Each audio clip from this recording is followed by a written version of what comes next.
Crawford. Do solemnly swear that I will support and defend the Constitution of the United States The Constitution of the United States against all enemies, against all enemies.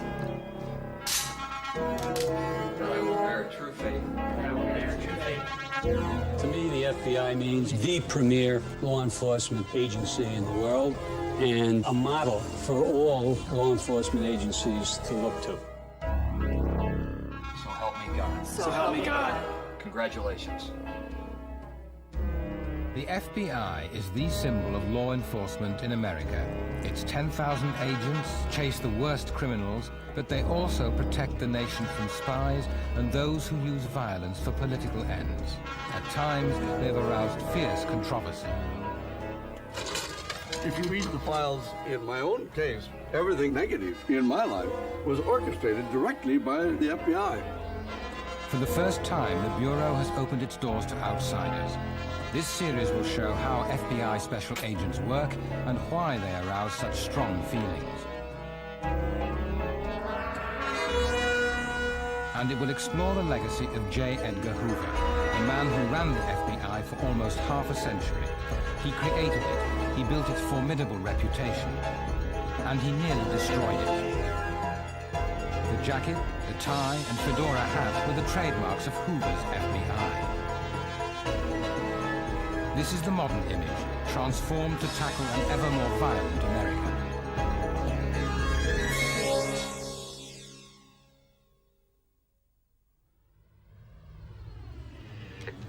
KFB 950 Dallas at 215. Go ahead, SS61.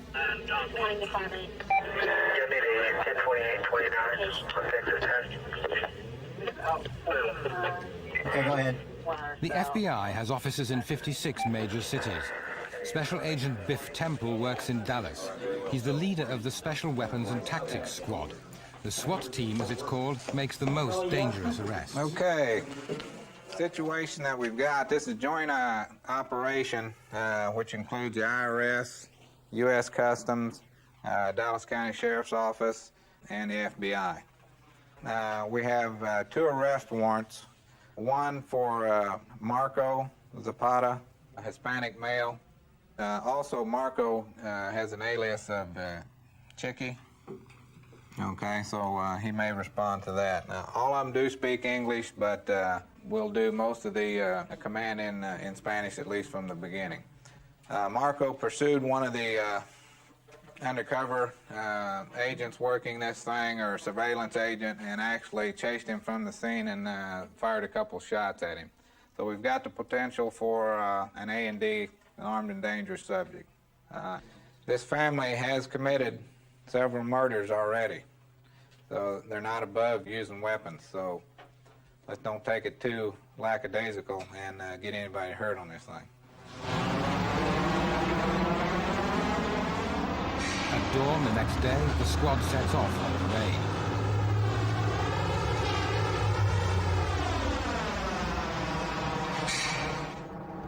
SWAT teams were introduced in 1973 to deal with the rise in violent crime.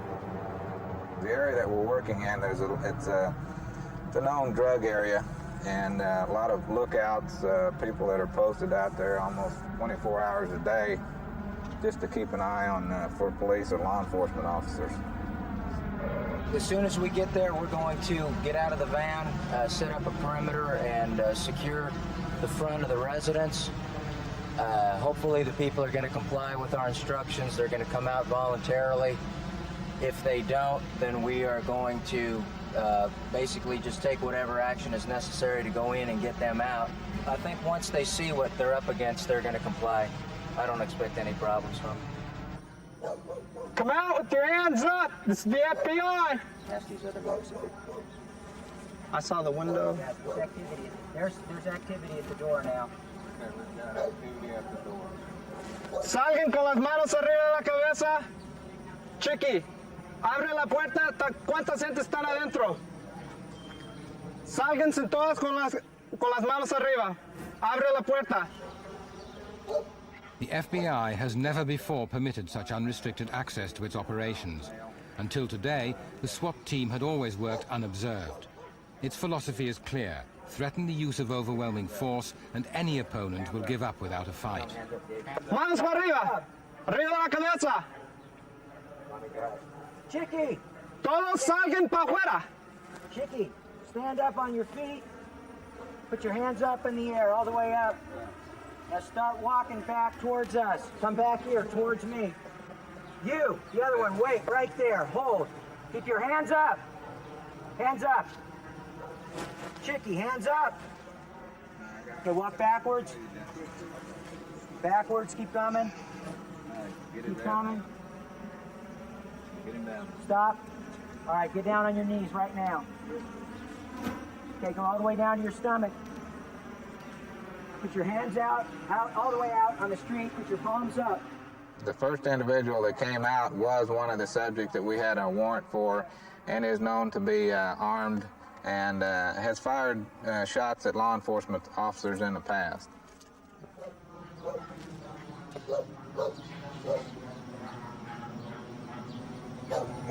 Keep coming. Keep coming towards me. Stop. There was another individual that came out with him. We called them from the house, brought them back, and took custody of them behind cover. Don't move. I don't want you to be history. Okay? I think the citizens of the United States are really concerned with the violence that's taken over a large part of our country. And to combat that, then the FBI is taking their resources and trying to combat that on a national level. Turn around, you don't need to look this way. 60 years ago, at the height of another crime wave, the FBI was first permitted to carry guns. Don't look for right now, it's only a little bit longer. The violence of the 90s has brought a further response. The traditional FBI approach now frequently gives way to a style more suited to the modern era. You have to remember, a lot of these people have automatic weapons, some of them have explosive devices, so what may appear to be excessive force could very quickly turn into minimum necessary force. This is a very different image of the FBI to the traditional fedora, collar and tie image. Is this a comment on modern America, would you say? Unfortunately, to a great extent, we have to be on the streets enforcing the drug laws and the violent crime laws and searching for dangerous fugitives, and a great deal of our work is with SWAT teams, tactical teams, hostage negotiators. So the white-collar image is only partially true. We always have to be prepared for that ultimate contingency. Typical FBI agent in training is Richard Spellman, 25, of Baltimore, Maryland. For nearly half a century, Richard Spellman epitomized the image of the special agent. Spellman, like every candidate, had to be a U.S. citizen. College trained in law, accounting, or in languages. His It was a character and clean-cut, personal wholesome and qualifications were moral closely image, scrutinized. and it dominated the public's perception of the FBI for as long as the man who created Appointed a it special dominated the agent Bureau. at This $3,200 was a year. J. Edgar Hoover. He received his credentials. A special agent must be a good marksman and have the courage to shoot out with the most venomous of public enemies. He must know how to take fingerprints and what to do with them afterwards. He must know that no clue, no matter how seemingly unimportant, can be overlooked. And he must realize that no case ever ends for the Federal Bureau of Investigation until it is solved and closed with conviction of the guilty or the acquittal of the innocent.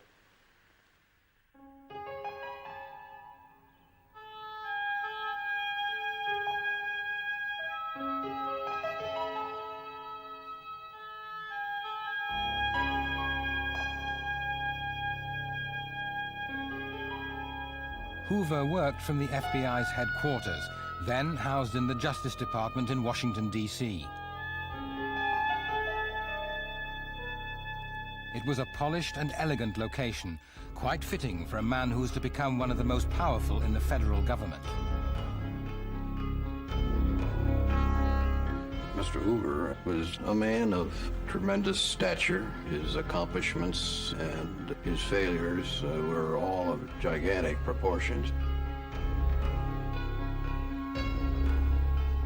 He felt that the FBI was his fiefdom, his territory to a great extent. It's something he sacrificed his life to, and as a result, he felt it was more or less his property to some extent.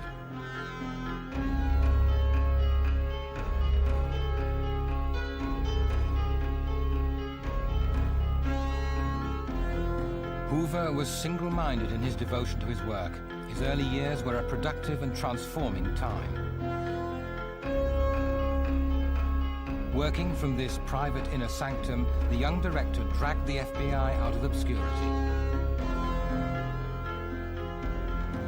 Later years were filled with controversy, but the modern FBI is a direct consequence of Hoover's vision and of his skills. One of his great achievements, I think, was setting very high standards for his personnel. He had a very disciplined corps of agents. They were very talented, very motivated. He worked them very hard, and they accomplished a great deal. In every important U.S. city are the inconspicuous headquarters of men whose job is to see rather than be seen. His contribution to law enforcement in this country was immeasurable, because when you consider at the time that he took over the FBI, there was a lack of professionalism, there was a considerable amount of corruption, and he started to establish law enforcement as a profession. And he used the FBI as an example that it could be done, that you could hire the proper people, you could develop the proper technical support systems, such as the lab and fingerprints and so on. And that sort of dragged along the whole law enforcement profession in this country. How does it look on the chart? A sub 1D. Along the same blood group as the other one, all right. In command of all special agents fighting on the FBI front is their tireless and hard-hitting director, John Edgar Hoover. The image of the agent was that of a conservative businessman. And Mr. Hoover and the Bureau wanted us to wear dark business-type suits, dark shoes, white shirts. There was that identity to the agents. Clean cut, dark suit, and we just did it.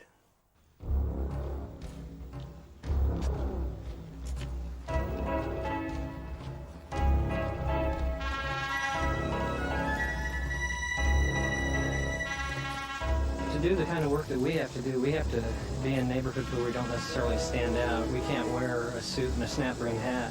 If I go out into the neighborhood, I'm going to look awful funny like that when I put my body armor on over the top of it anyway. We dress down quite a bit in our arrests, but when we go to trial, when we testify, we wear the suit and the tie, and we kind of look the look and walk the walk.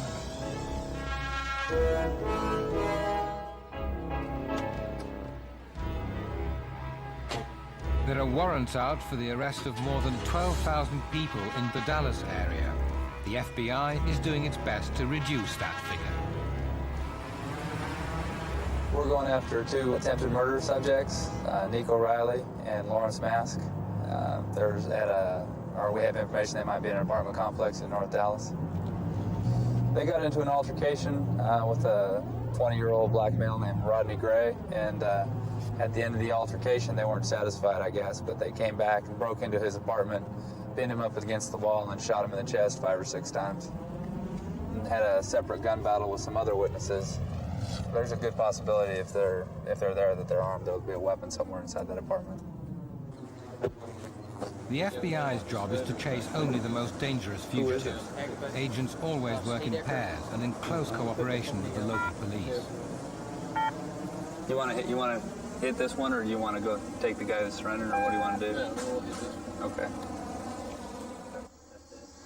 Yeah. It's the patio right here. I think most of the people that work in the Bureau are the kind of people that get an adrenaline rush from making a good arrest or being involved in an investigation that takes a dangerous person, a predator, off the streets and puts them behind bars where they can't hurt anybody. It's very satisfying work. We'll just knock first. You can see the accomplishment there. When that guy doesn't get to hurt anybody anymore, you produce something. It's almost like a blue-collar work ethic where you can see the results of your work because this man or whoever can't commit that same crime again. He's locked up. You know, you took him off the street, you took him out of society.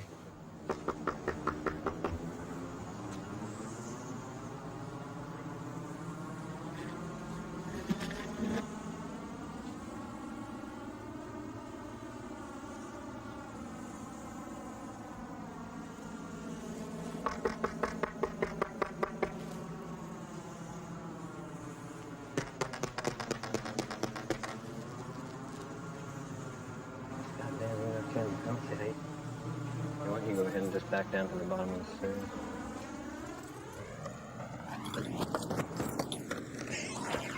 FBI, we have a warrant. Back there.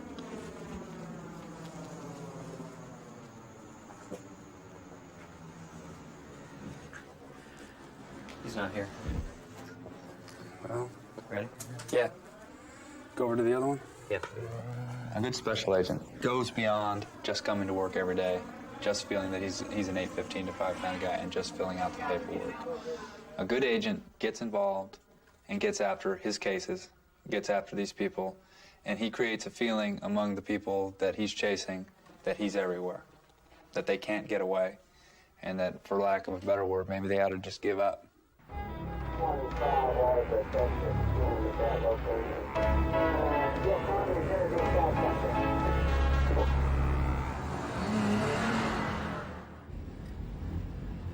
Well, we got a call from an intelligence officer, that's a Dallas police officer, who has indicated that he has a murder warrant on an individual and he has the guy put down. That's all the information we have.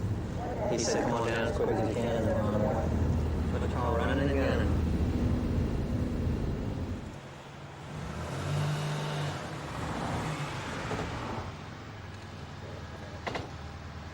Michael Ronnie!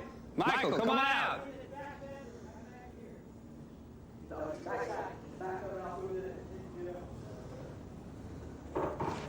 He's in that bedroom. Slowly. Slowly, Michael. Come on out. Come on out. We might as well take him to nurse. Over the past 10 years, violent crime has been one of the fastest growing offenses. It's now a top priority for the FBI. David and Tom are still inside. We have to be prepared when we go to work to have a violent confrontation and possibly kill somebody. That's something that we have to deal with every day when we get up and go to work. And if that trade-off ever happens and they get us instead of us getting them, it's a pretty poor trade-off, because there are people in our homes who depend on us, and the people who we chase are the kind of people who the only thing they've left behind them is a trail of victims. Yeah. Based on my experience in working hundreds of robbery investigations in the years I've been in the FBI, I can say with all honesty and without any hesitation that I have never arrested a robber who I think there's any substantial hope that they're ever going to reform. About 5'7"? Yes. 160 pounds? Yes. Do they kind of weapon or anything like that? Just relax. Yeah, just hold it down. You know, we're in a crisis mode all the time, and the only thing that we can do as FBI agents is go after them and put the ones that we can put in jail, because whenever we put one of those people in jail, every day they're in jail, that's a potential victim that they didn't get. One more. The FBI has a very good reputation in American law enforcement. It's seen as a professional entity that has a great history of accomplishment. It gets you credibility wherever you go, and whoever you're talking to. It gets you off on the right foot almost every time. J. Edgar Hoover is the man that's responsible, because the reputation of the Bureau is his creation. We are a direct result of his legacy.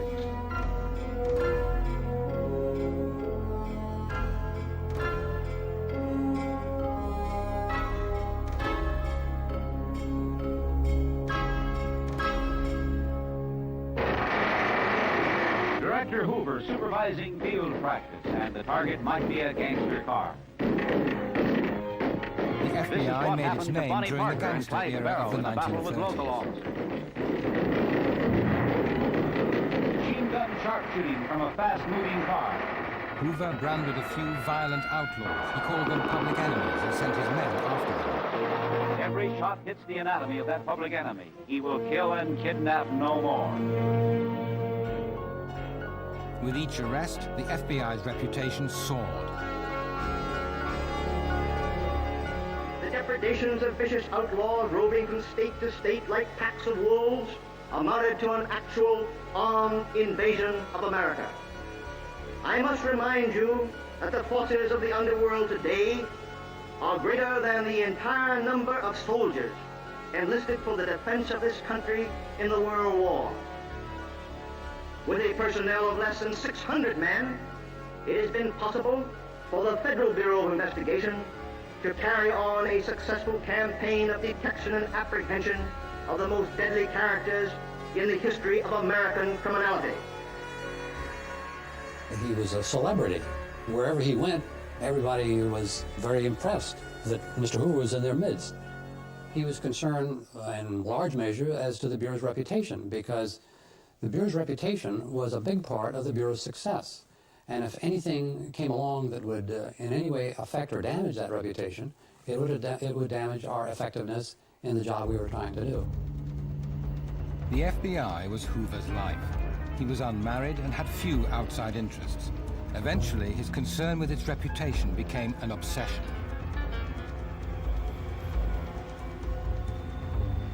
Critics risked an uncontrollable wrath. When Jack Shaw crossed Hoover, his promising career as an agent came to an abrupt halt. Shaw was a high flyer, hand-picked for a top management job and sent for training by his FBI bosses to John Jay College of Criminal Law in New York. His professor had criticized the FBI in his classes. Shaw replied with his own assessment of the Bureau in a private critique to the lecturer. It was not an anti-Hoover diatribe, but from my perspective as an agent, I felt the winds of change were clearly blowing around the Bureau. And the Bureau was slow, the Bureau being Mr. Hoover. I felt the Bureau was suffering rust, varicose veins, if you will. A colleague found Shaw's letter and handed it to his boss. There was a major row. Shaw was suspended and given a disciplinary transfer. He resigned in protest. Hoover's involvement became clear only when Jack Shaw read his own FBI file.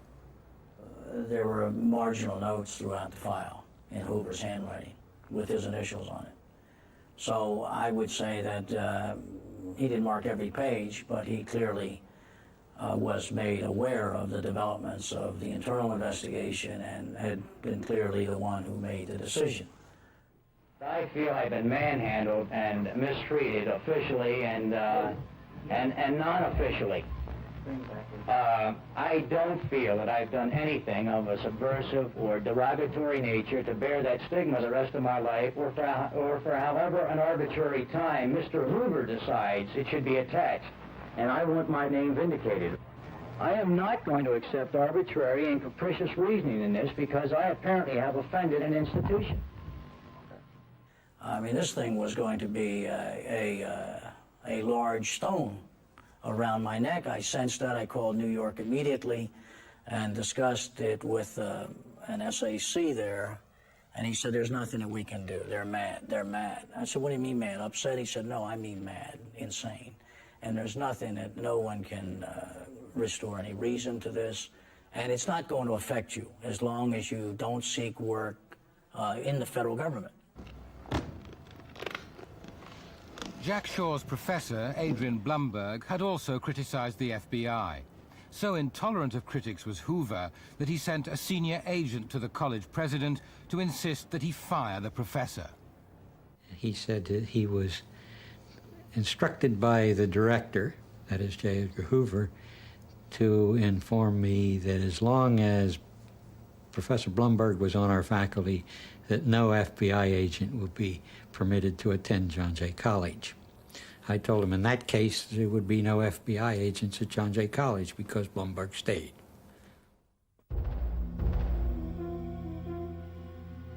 As he aged, Hoover's management style became increasingly authoritarian. His approach to some investigative techniques was at times dogmatic and rigid. One technique Hoover actively discouraged was undercover work. He believed contact with criminals would corrupt his agents. Today, covert FBI investigations are commonplace. In Dallas, an undercover operation is about to begin against a gang of car thieves. This is where they're going to pick you guys up. This is the first time any FBI undercover mission has been filmed. Each year, auto theft costs the nation more than $7 billion. The FBI only targets career criminals, those who make a regular living by stealing cars. This is the fourth time we've met this individual, purchased cars from him. We've been able to identify him through police records and photographs, positively identify him, and we're continuing to attempt to locate his base of operations. Just ahead of the control vehicle is the team's surveillance agent. His job is to act as lookout. 722 to 720. A second pair of eyes watching the thieves. You got any specific question like me to set up? I think the most interesting part about surveillance is to gain information without a bad guy or a subject knowing that you're following him. You have to create your own little tricks. Usually I keep several types of hats in the car. If he picked up on anything, either I take my hat off, put another hat on, just something different to throw him off. And you got like a gang of bikers sitting in there also. The undercover agent has taken the lead as they near the location and radios back a report. I couldn't make out who was sitting in the truck though. That's our lead car. Apparently, there is a vehicle in the area where we normally do our deals. Whether it's our cars or not, we don't know at this point. So we're gonna have to go on in and see and get situated before the undercover agent arrives. The agents believe there are 6 members in the gang they're chasing. I think that's probably is not going to be our guys. It's anybody in the parking benches that you can see? No, I don't see anybody. Look like maybe just somebody snoozing. What do you think? I'm gonna pull up. Yeah, that'd be fine. I think we're all right. Right about here. Safety is the watchword in these operations. The surveillance team does have to get the evidence to bring the gang to justice, but its main function is backup in case anything goes wrong.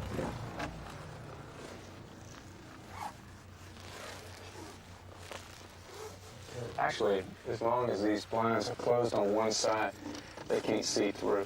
Yeah, as long as they can't get a silhouette.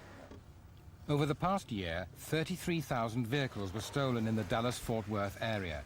Throughout the nation, more than 1.5 million cars and trucks disappeared in the same period. Yeah, that's all I need. There's some guy roaming around or moving around inside the truck now. I think he was just taking it out. Okay. We've got one Chevrolet pickup, possibly one subject in the cab of the vehicle, and our undercover agent should be moving into position very shortly here. And when they make contact, then we'll know it's the intended party. Blue 3/4 ton dually. He's in the truck. It looks like a black male though. Okay. That is the transmitter that is just turned on with the undercover agent. Okay, that's our subject in the blue pickup. $720 units. We confirm that is our subject in the blue Chevrolet dually pickup, and the UCA is on the scene now. Blue stripes. That's JR. Okay. When I got there, he got out of the vehicle, came over to me, and we exchanged our greetings, and he explained to me that he had been to Louisiana, and on the way back, the car that he was driving broke down. So he pulled into a truck stop, and he saw the vehicle, the pickup, drive in, and the man got out of it, parked it, and walked away, so he needed a ride home, so he broke into it and stole it. And he would sell that one to me as well as one that was going to be brought up by his brothers. 18 to 20, it looks like they're fixing to start loading up the head back. JR, our subjects, is getting in. John's walked over to meet with him, and now they're going to load up, looks like, to get out of here. 12 is pulling out now. Subject also is pulling out.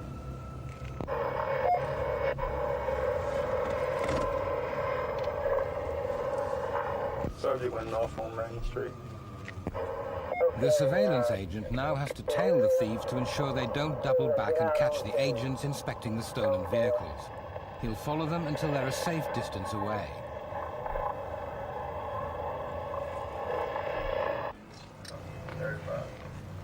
Okay. There they are That's right the there. vehicle there. They should be passing up the northbound right there. Continue southbound.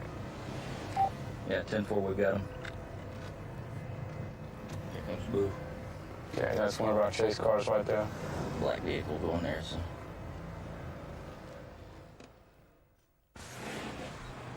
The undercover operation over, the agents take the 2 stolen vehicles back to Dallas.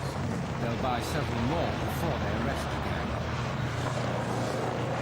What did they cost you? $900 each. What would they sell for on the open market? This truck in its condition would be over $20,000. And the other one? In its condition, right now, probably about $12,000, $13,000. It's quite a bargain. Wish I could do it every day, legally.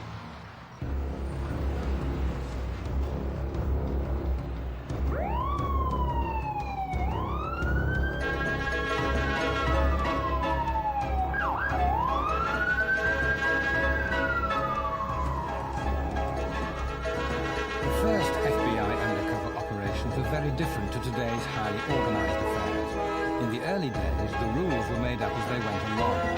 They began in New York, pioneered by agents who realized the benefits of a technique that was officially frowned upon. It was new. It was new. Nobody had done it before. Right. And we did one job, and then it just seemed to flourish because we did well, and the other agents who had cases came to us to see if they could work in an undercover deal with those cases. And it wasn't like getting permission from anybody, you know. We just set our own guidelines and did what we thought had to be done to get the job finished. That was it. You know, you try to dress like the people you were associating with were dressed. And those things we would design ourselves, and we would go out and purchase our own undercover clothing, if you will. And when it came time to show a diamond ring or a classy watch, we had contacts in the city. We worked the city for years. So we'd go to some of our jewelry contacts, and they would, on the basis of what we were and our reputation, they would loan us this stuff so that we could go ahead with the all job. types of rings, you know, and fancy-looking wristwatches, which we did. Diamonds, gold, you know, which we weren't in a position to buy. I'll give you a specific example. Did the Bureau headquarters give you an allowance to buy these things? Oh, of course not. No, never. Of course not. Back in the early days, I mean, the Bureau was always very tight. Very zealous about money. You're playing with the problems. taxpayers' money. We Yeah. don't want you to go out and blow the money. You got to treat it like it's your own. Yeah. And that's how the Bureau was initially, you know. From what I understand today, they're very, very generous with the taxpayers' money. But in those days, under J. Edgar Hoover, I mean, you had to account for every penny that you were spending out there.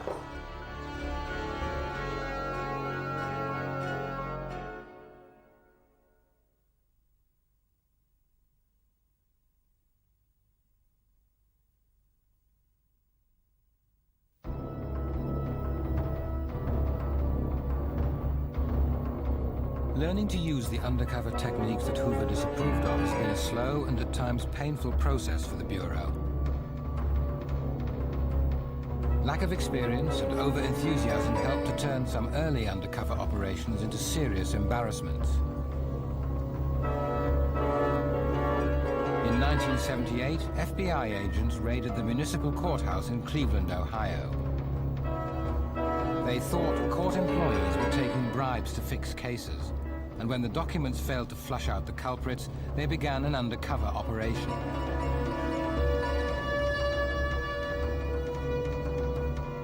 It became a comedy of errors. The agents were conned, they targeted the wrong people, and seriously damaged honest reputations.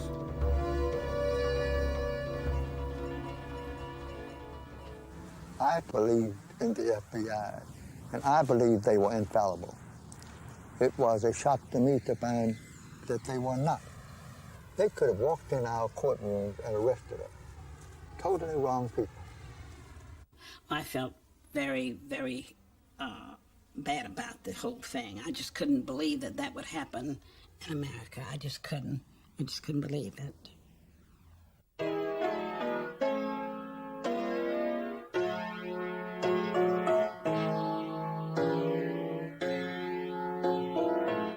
Lillian Burke has a long and distinguished record in Cleveland. She was the first black judge in the state of Ohio.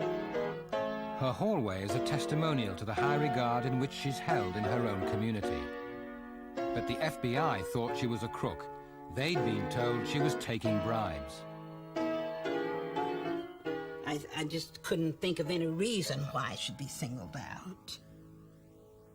It's terrifying to think that I could have been caught up into something that I knew absolutely nothing about. It was just horrifying. I would hope that that would never happen to anybody. The other judge accused of dishonesty, according to the FBI's information, was Clarence Gaines. He'd had an impeccable 7-year career on the Cleveland bench when his integrity was questioned. At that time, I was just about destroyed. To be called a thief was terrible. For a long time, I would sit on the bench making decisions, and I would think, I wonder if all these people out there think that I'm a thief. It was hard to get it out of my mind. The key to this courtroom fiasco lay with the insider the agents got to help them. Marvin Bray was the court bailiff. The FBI paid him $100,000 to help find the criminals. Bray blamed the 2 judges and said he'd prove it by offering them bribes himself. An undercover FBI agent wearing a hidden microphone taped several of the meetings in a court office. It looked like a watertight case, except for one problem. Bray had lied for his money. He'd even used imposters to play the parts of the 2 judges.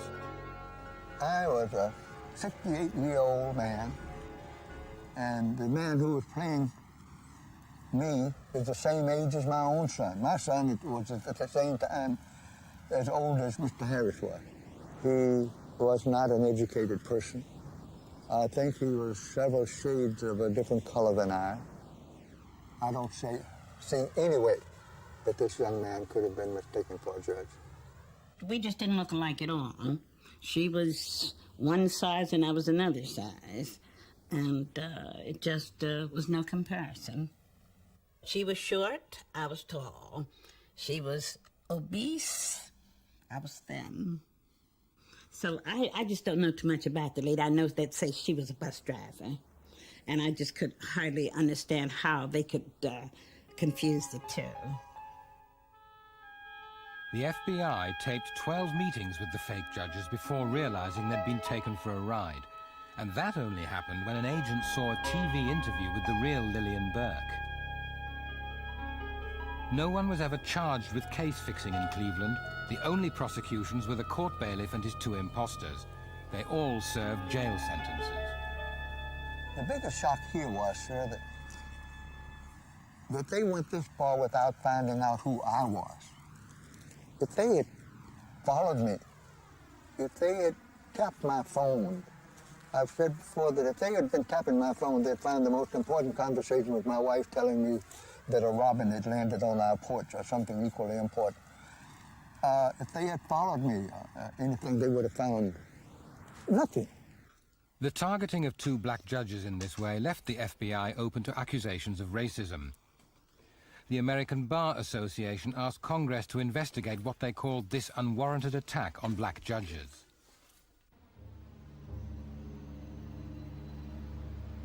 This was not the first time the FBI has been criticized for a discriminatory approach.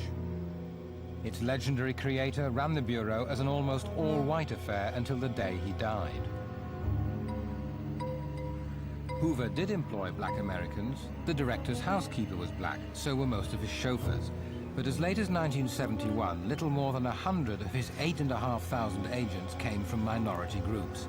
In Hoover's FBI, black Americans were only fit for jobs that didn't carry real responsibility. Well, I looked at that time as days of plantation. Back in the days of slavery, the masters always had black in the kitchen. They had black nannies, so I equate that with the same mentality. Jesse House joined Hoover's FBI as a clerk. He had to struggle hard to become an agent. I thought it was extremely difficult in those days. You were not pursued. In other words, they were not actively recruiting black agents.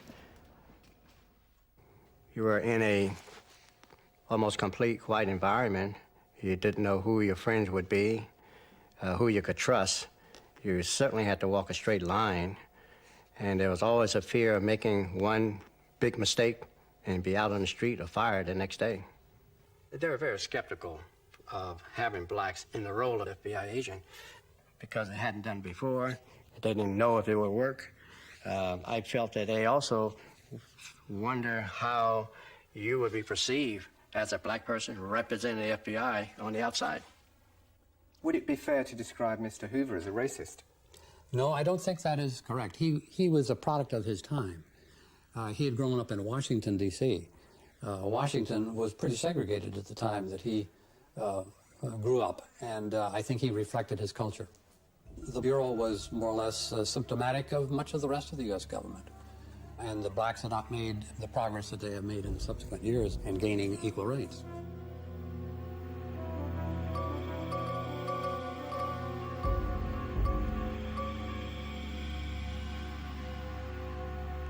Racism still poses problems in the FBI. It forced Donald Roshan to give up his job as an agent as recently as 1991.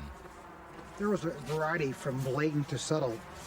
For example, someone would put a picture of a monkey over a photograph of my children.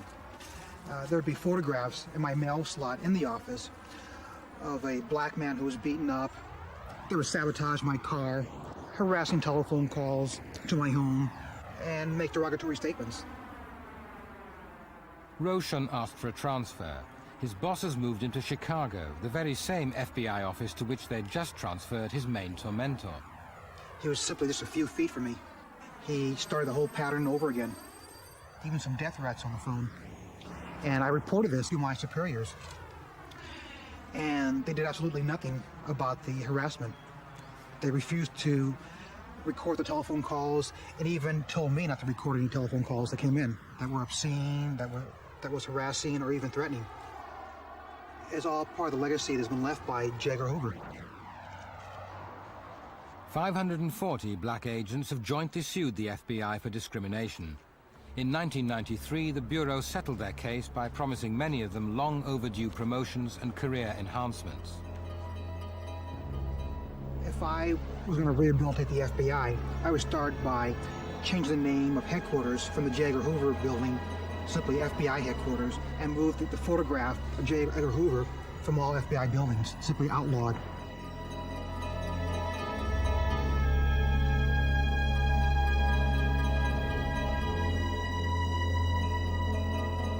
The Bureau is now making amends for Hoover.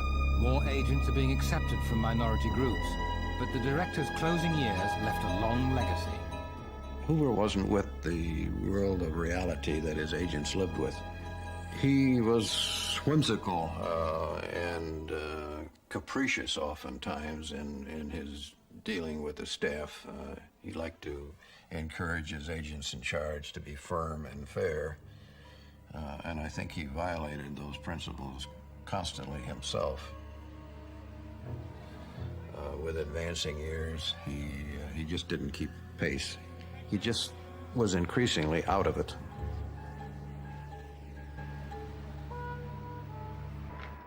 How many more years would you like to work? As long as my health would sustain me. I passed 100% physical examination last summer at the clinic in La Jolla, California. His whole life was the FBI. I think had he left the FBI before he died, while he was still in reasonably decent health, he would have been really distraught because he would have nothing really to do. He had no relatives that he was close with. He had no other life. He had no hobbies of any great moment. And I think the man would have been lost without the Bureau. That was his anchor. Edgar, the law says that you must retire next January when you reach your 70th birthday. And knowing you as I do, Edgar, I know you won't break the law. But the nation cannot afford to lose you, and therefore, by virtue of and pursuant to the authority vested in the President of the United States, I have just now signed an executive order exempting you from compulsory retirement for an indefinite period of time. And again, Edgar, congratulations, and accept the gratitude of a grateful nation. The director was a very disciplined man, a very decisive man, very hard-nosed, and it was what the Bureau needed in the 30s and the 40s to bring it out of the disrepute that it was in the 20s. There came a time when that autocratic style needed to change, and he didn't change. One of the things I recall was when I was at Bureau headquarters, about 1970, about 2 years before he died, a bank in Chicago had refused to give us some stolen or counterfeit bonds, and Hoover took this as an attack on the FBI, and he wrote in the margin of the memo that I got back, if this is their attitude, we won't work their bank robberies anymore. Well, you couldn't do that. You had to work the bank robberies, so that memo just kind of got put away and nobody ever enforced it. I'm sure that many of the people who were very close to him were concerned that if they attacked his management style or said he was getting out of touch, that he might kill a messenger.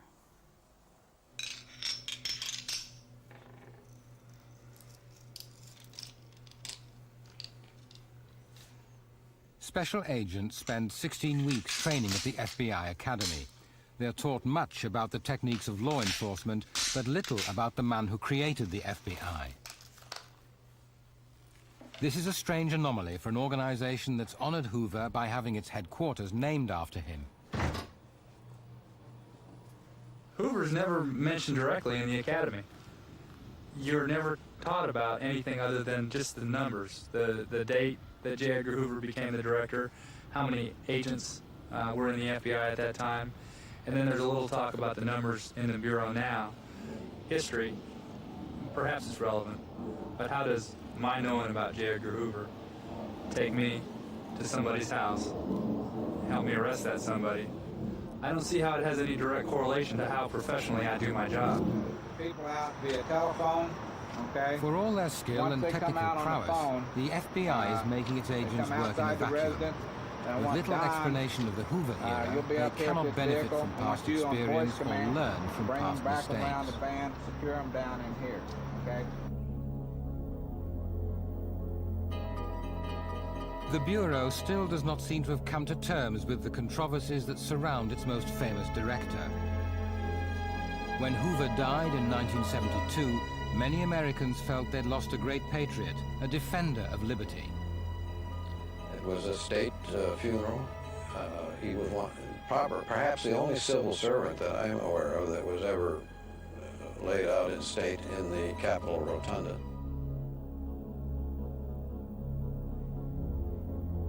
After the first initial shock, I think there was a feeling of overwhelming relief and a desire to put that chapter behind us.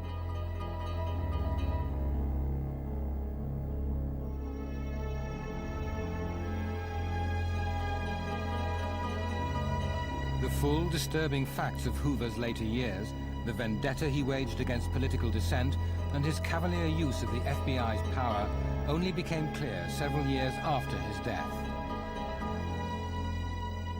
I take humble pride in emphatically stating here tonight that as long as I am director of the FBI, it will continue to maintain its high and impartial standards and will stay within the bounds of its authorized jurisdiction despite the hostile opinions of its detractors.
Special agents of the FBI have two contrasting roles to play in the life of the nation.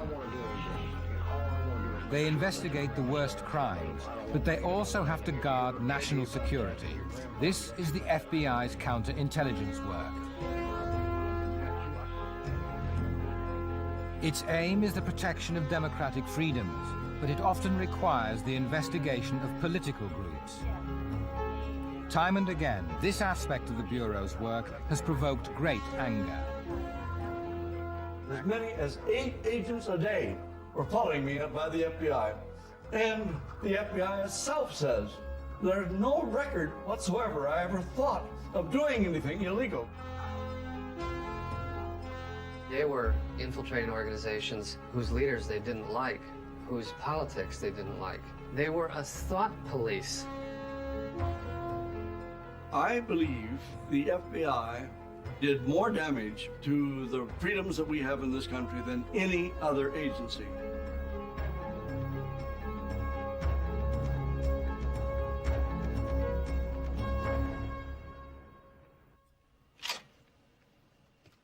The FBI won't say how many of its agents work on top-secret counterintelligence investigations, but Dan James is one of them. His job in Dallas is to catch spies and others who threaten American democracy. In this shadowy world, agents have to strike a very delicate balance. They must protect the nation, but not at the expense of people's hard-won freedoms. A public agency like the FBI needs the backing of the public, and so long as the public perceives that we are not their enemy, that we are indeed trying to help them, and that we're not out there throwing a chill on their right to assemble or right to express their opinions, then it benefits us if we ever need to come to the public for help. There is a fine line between preventing subversion and protecting civil liberties, civil rights. And as an agency, we simply have to educate ourselves to the fact that there are rules, guidelines, and adhere to those.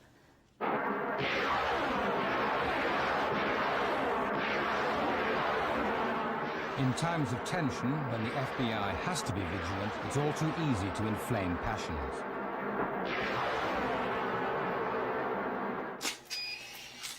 Okay, on this one, I want you looking down just a little bit.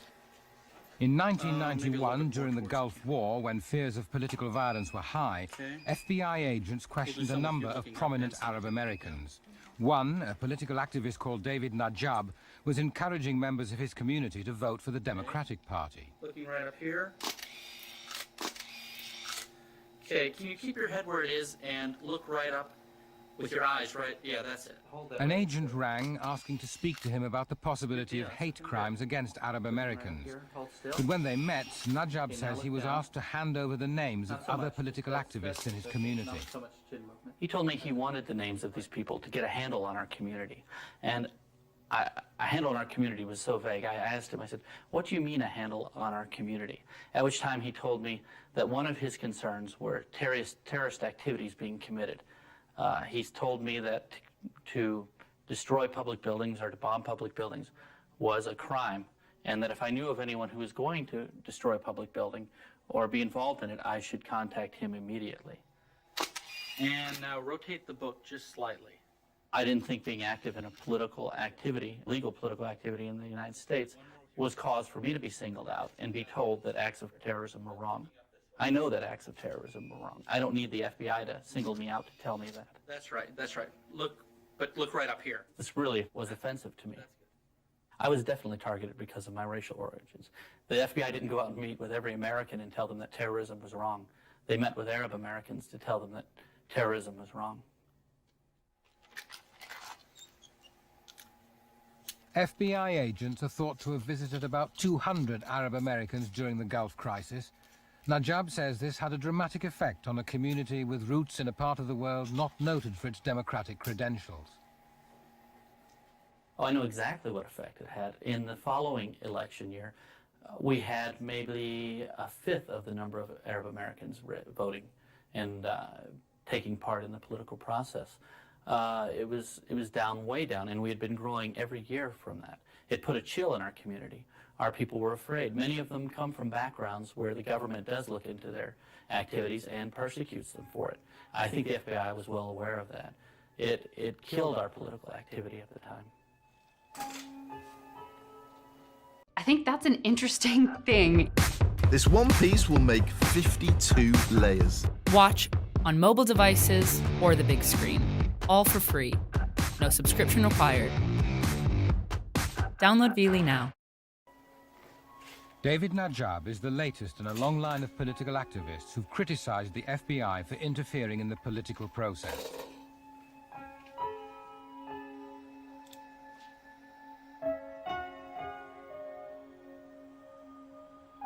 Over the years, the Bureau has repeatedly come under fire for using its powers to quell political dissent.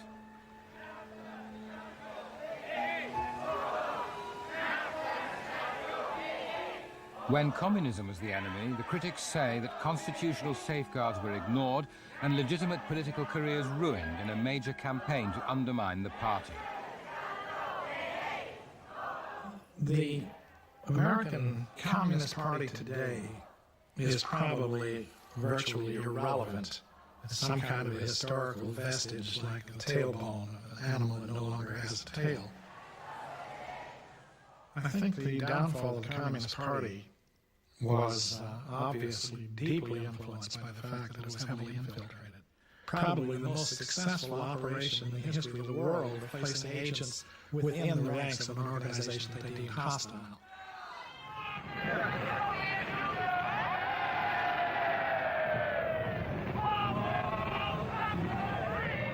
One reason for the FBI's success was the passionate anti-communism of the man who led the Bureau throughout the Cold War. Communism in reality is not a political party. It is a way of life, an evil and malignant way of life. It reveals a condition akin to disease that spreads like an epidemic. And like an epidemic, a quarantine is necessary to keep it from infecting this nation. We had a preoccupation with communism, almost say it was a lifelong preoccupation with him. Congress was shared all of his concerns. Indeed, the presidents and the people at large generally supported whatever effort the FBI, whatever Mr. Hoover wanted to do about this particular problem.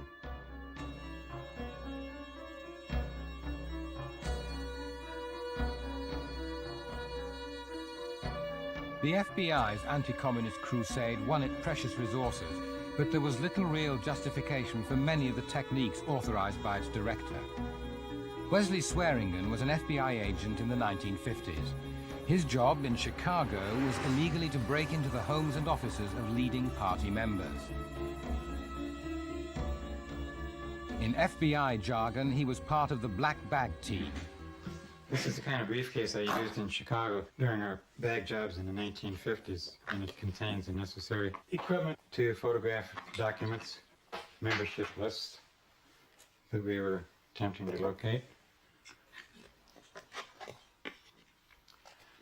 Originally, we used the doctor's black leather bag. That's where the term came from. At first, the equipment was almost identical to what we have here. And then as we perfected it, we had metal frames and hinges so that when you opened a briefcase, the camera was automatically set up, and then we would position the lights and we're all set to go. If anything happened and we would have to leave immediately, we'd close up the case, and you could do that maybe in 5 seconds.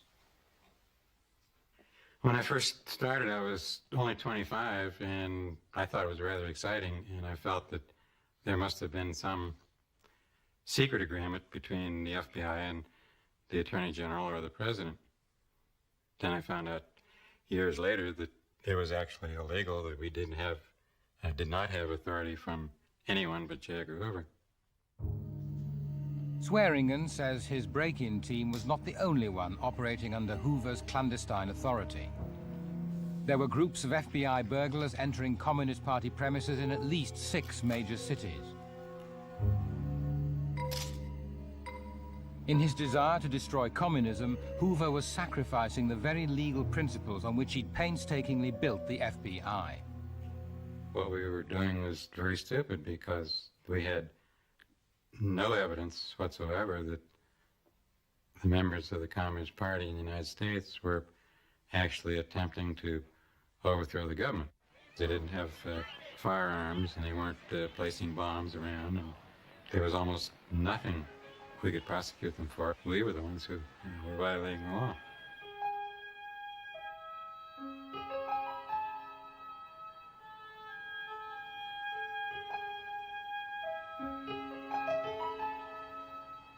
In this widespread anti-communist campaign, the FBI disrupted party meetings, discredited communists, and even encouraged employers to fire them. By 1958, there were about 1,500 paid FBI informants inside the party. Such tactics might have been justified if there really had been a violent plot. But there was little connection between the theory of communist revolution and the practice of the American Communist Party. I mean, we were schooled to understand the nature of the threat and that it was a serious threat.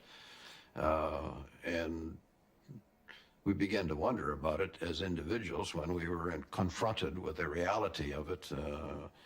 As we began our life as special agents, the threat obviously was overly drawn. I don't think it was ever a threat. Personally, I don't think it was a threat. I think it was a problem. But a serious threat to undermine the government, I don't think it ever reached that proportion.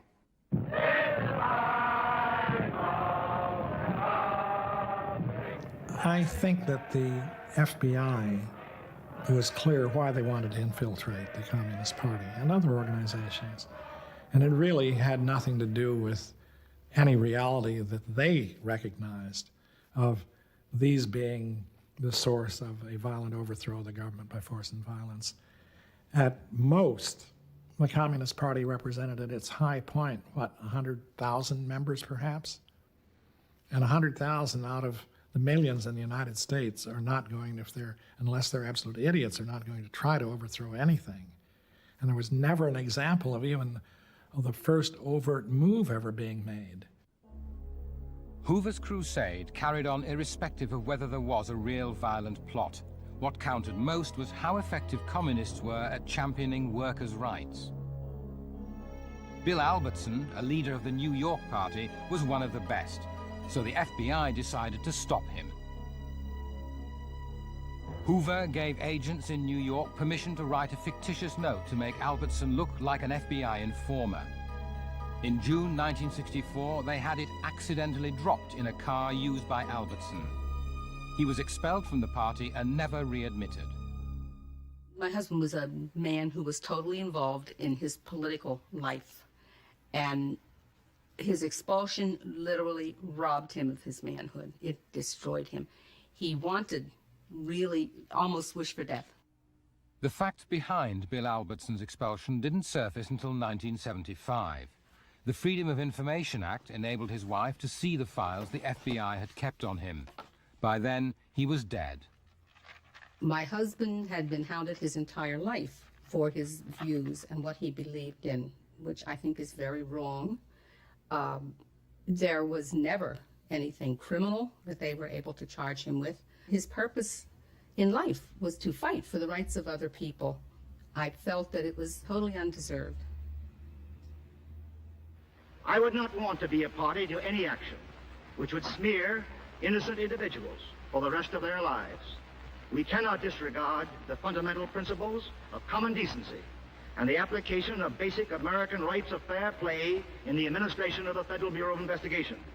It's the most amazing thing as you read and go back over the documents. On one hand, praise on our wonderful American Constitution and our democracy, and then the deeds that go along with it in total crass violation of those same principles.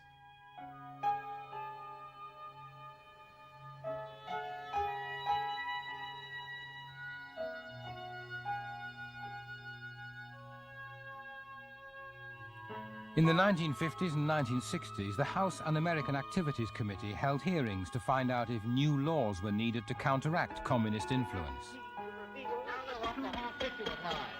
get the answer to that question if we have to stay here for a week.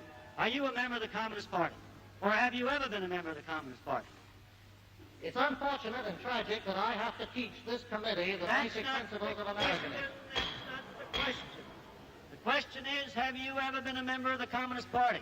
I'm framing my answer in the only way in which any American citizen can frame his Then answer you to denied, a question then you... which invades his...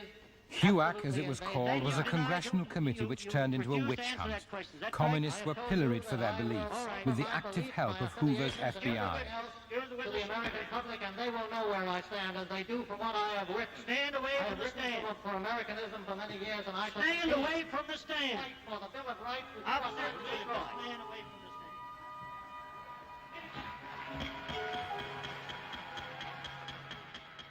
I really believe that the Un-American Activities Committee was nothing but a front for the FBI, a punishing arm for the FBI. They had very limited research staff. They had very limited, their informers were all FBI informers, as we know today. I dealt with hundreds and hundreds of people called before the Un-American Activities Committee. Time after time, people would say to me, you know, the FBI called upon me, and then it seemed to be 6 weeks to 3 months after an FBI visit that each person was then called before the committee. Question. You have refused to answer the question. I have not refused. I have not been allowed to finish my answer. It was only the teamwork between the Un-American Committee and the FBI that made the Un-American Committee so effective. Hoover's men were even instructed to go after Wilkinson himself, although his campaign to have the House Un-American Activities Committee abolished was legal and constitutional. I was invited to come in to speak. There probably are 200 different meetings over a period of 20 years, and the FBI had full records of my schedule. They would send a memoranda through to agent in charge in Springfield, Boston, New York, Chicago, saying, here is Wilkinson's travel schedule. And then they would proceed to say, it is your responsibility to disrupt Mr. Wilkinson's speaking engagements. We will not save free speech. We are not prepared to go to jail in its defense. Operation Abolition. Ladies and gentlemen, Congressman Francis E. Walter, Chairman of the House Committee on Un-American Activities. Operation Abolition. This is what the communists call their current drive to destroy the House Committee on Un-American Activities, to weaken the Federal Bureau of Investigation, to discredit its great director, J. Edgar Hoover, and to render sterile the security laws of our government. That is not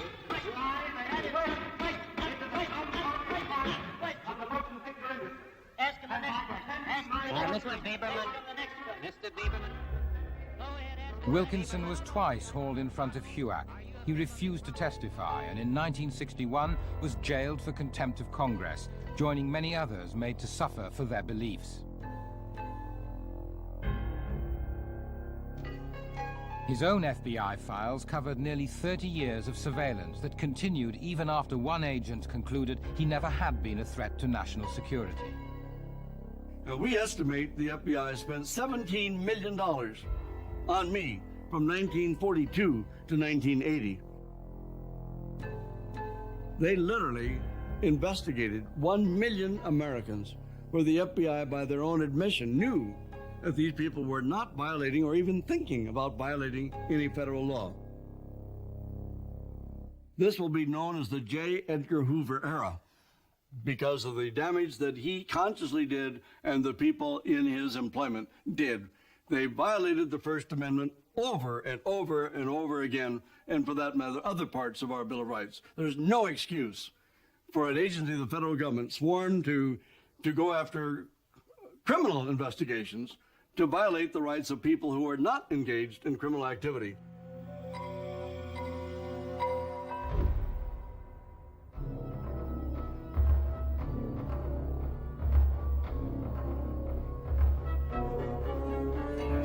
By the late 1960s, the FBI had crippled the Communist Party.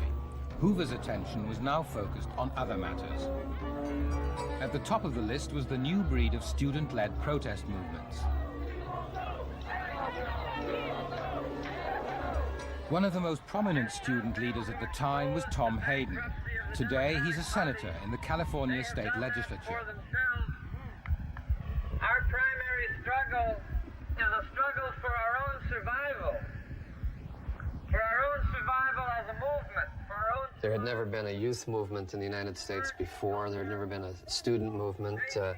And I think people like J. Edgar Hoover of that generation were taken aback at the thought that there was trouble in America, or people were stirring things up in the United States, because they had been completely conditioned to believe that we were the best society in the world and that all evil really lurked among conspirators abroad. J. Edgar Hoover celebrates his 40th year as head of the FBI, and there's a simple ceremony in his office to mark the occasion. Hoover was nearly 70. He'd been FBI director since 1924, and his attitude reflected a bygone era. It's a happy anniversary for Mr. Hoover.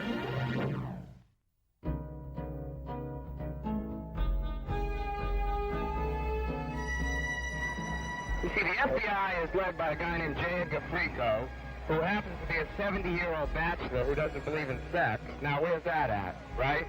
So we like run that down to the FBI agents and tell them that, like we got free dope, free love, and free rent down the Lower East Side, and they can just drop in anytime they want.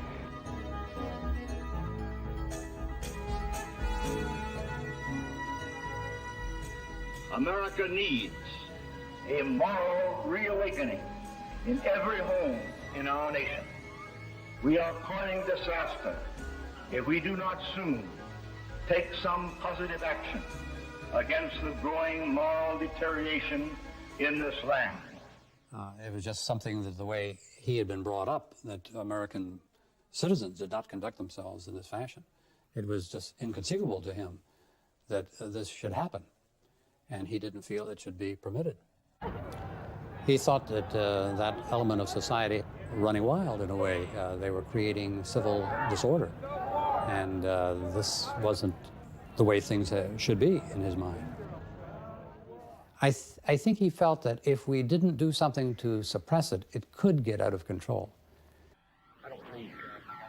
Hoover responded much as he had against the communists.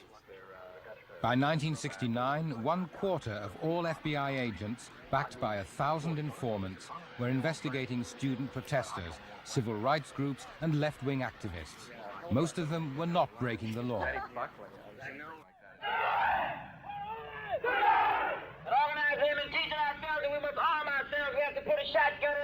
The FBI did have good reason to watch the Black Panther Party, a militant response to racism.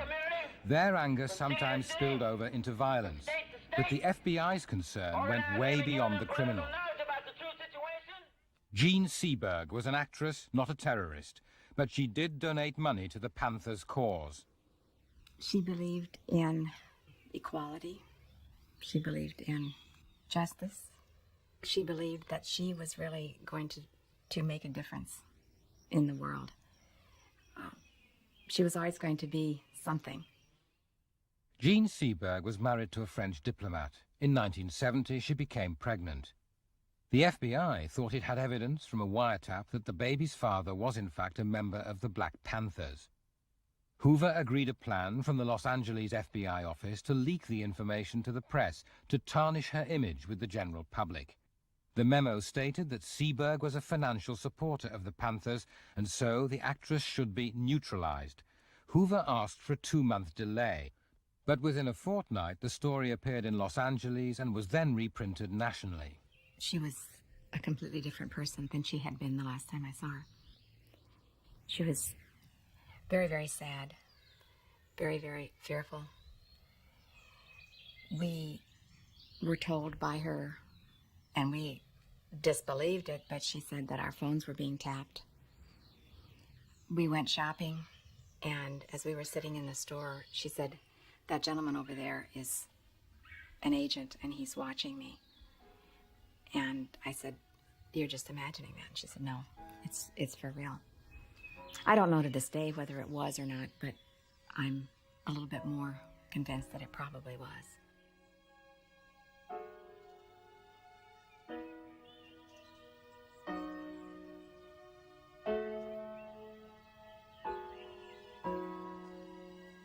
Seberg went into premature labor straight after reading one of the articles. She said it was caused by the shock. The baby died. The actress blamed the FBI, so did her husband. He said she never really recovered and tried to kill herself each year on the anniversary of the child's death. In 1979, she succeeded in ending her life.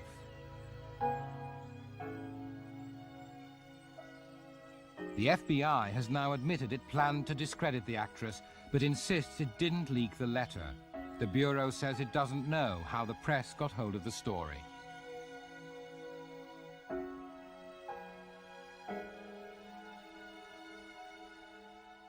Well, I know it's true that they leaked the letter because I was on the squad about 2 years afterwards, and I was told by an agent who was on the squad at the time and who listened to Black Panther Party wiretaps on a regular basis for years, and he said that the supervisor of our squad gave it to the liaison agent for the Los Angeles Times. There probably wasn't any written record, but there is a record that Los Angeles asked for permission to do it. There's a record that the Bureau gave permission to do it. The letter was written. There are copies in the file. The letter was published in the Los Angeles Times, so I don't care what they say back at headquarters. The FBI gave the letter to the Los Angeles Times. Carther DeLoach was once number 3 in the Bureau hierarchy.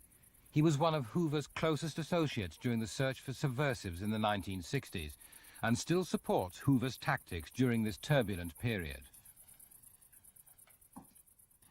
Yes, it was something not within the framework of the law. It was used very sparingly in an isolated sense, strictly for purposes of trying to protect society. Doesn't that make you the judge, jury, and the executioner? No, not when it accomplishes its objective of preventing anarchy or preventing crime, and not only then when you advise authorities higher than you are of those matters going on. That takes you out of the situation of being a judge and jury. But you were still in the position of actually deciding who it was whose opinions you didn't like. Even if if you couldn't convict them on a criminal offense, and you decided, well, they must be neutralized. So only in instances where it represented a very fertile field for anarchy or crime or violations of the laws of the United States or murder or rape, pillaging, and that's when it was used. When I was a little girl, I used to think that the FBI was there to protect us and care for the citizens of the United States. And since this happened, I realized that it can be a great danger to people in the United States. It can destroy lives. And it's affected my opinion a great deal.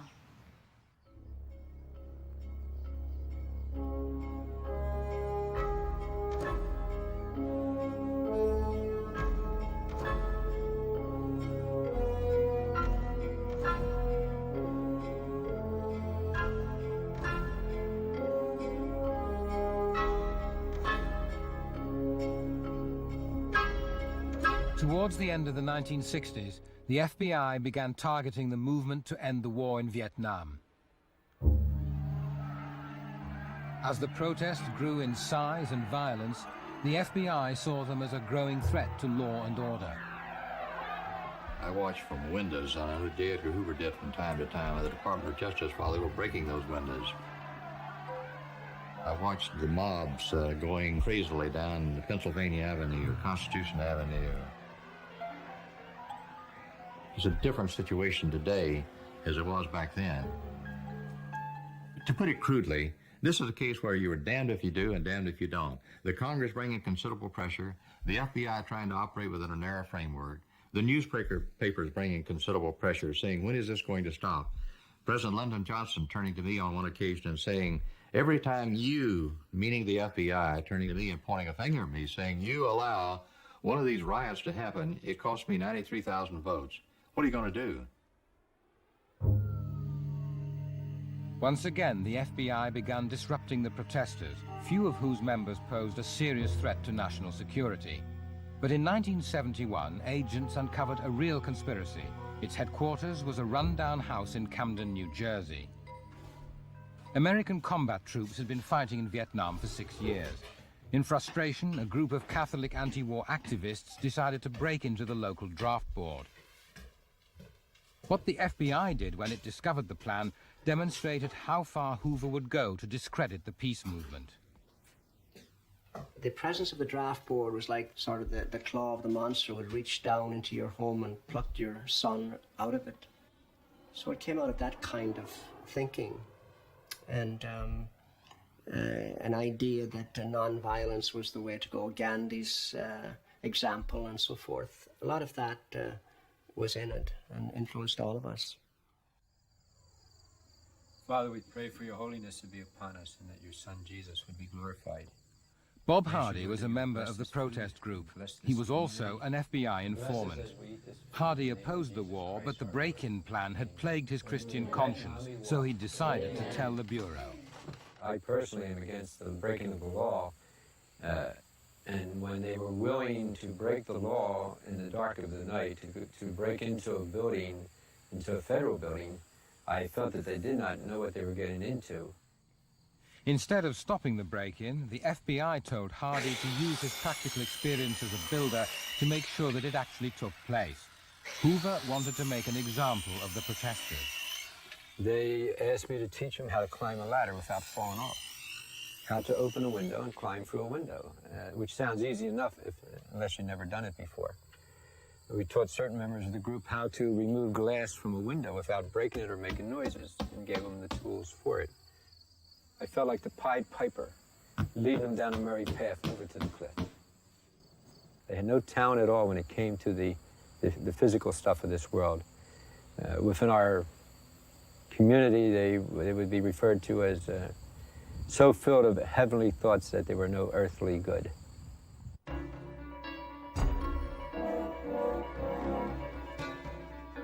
The anti-war conspirators walked into a trap. The FBI had the building carefully staked out on the night they decided to break in.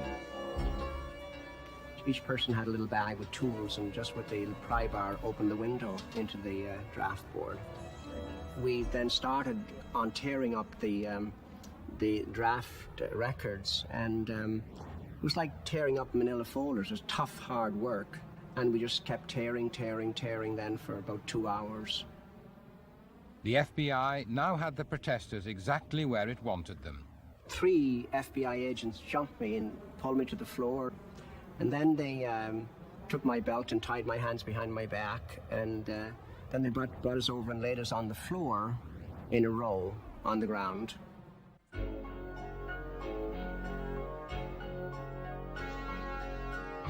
Most of the activists were charged with breaking into and destroying government property and 5 other offenses.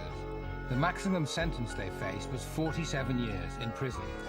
It looked like a major coup for the FBI, until Bob Hardy took the stand.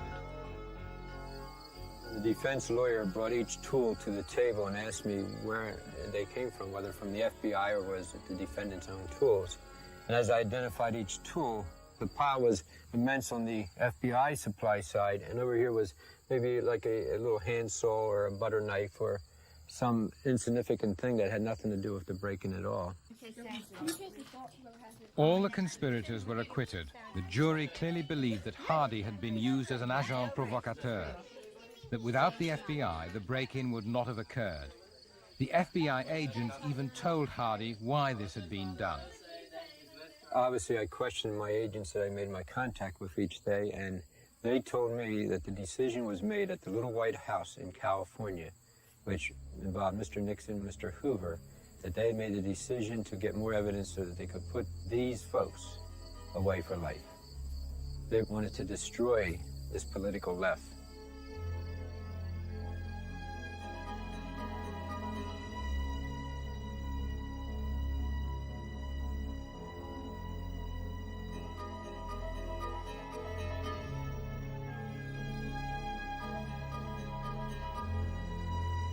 There's a delicate balance between doing what you need to do to protect citizens and yet not going so far in that you're overly intrusive.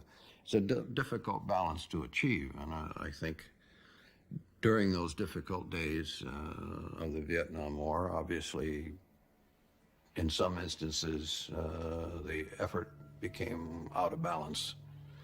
Hoover himself greatly exaggerated the real nature of the problem. Do you feel the nation is in trouble? I think very definitely it is.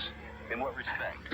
In respect to that it has these conditions existing, these riots, these lootings, and this burning and arson of buildings and stores in various parts of the country that should not be allowed to prevail. Well, what is the answer? The answer is vigorous law enforcement. That's the only answer? That's the only answer. How about justice? You hear a lot about justice with law enforcement. Justice is merely incidental to law and order. Law and order is what covers the whole picture. I don't know if J. Edgar Hoover read the American Constitution in its entirety and in its complexity, because he certainly emphasized exclusively the provisions having to do with order. And if you try to impose order with no concern for justice, the question arises, order on behalf of what principles? And Hoover's response was his principles, which were God's principles, which were America's principles. This was insane thinking.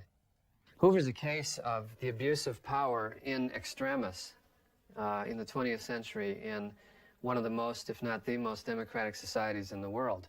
Hoover is the evidence of some profound flaw in American democracy that I can't account for it. I don't know what people were doing. I don't know what our past presidents were thinking. Successive presidents either weren't told about or just ignored Hoover's tactics against political dissent. They allowed the FBI to use aggressive and even illegal methods that went far beyond the prevention of violence. They let Hoover's agents undermine a generation that passionately disagreed with government policy.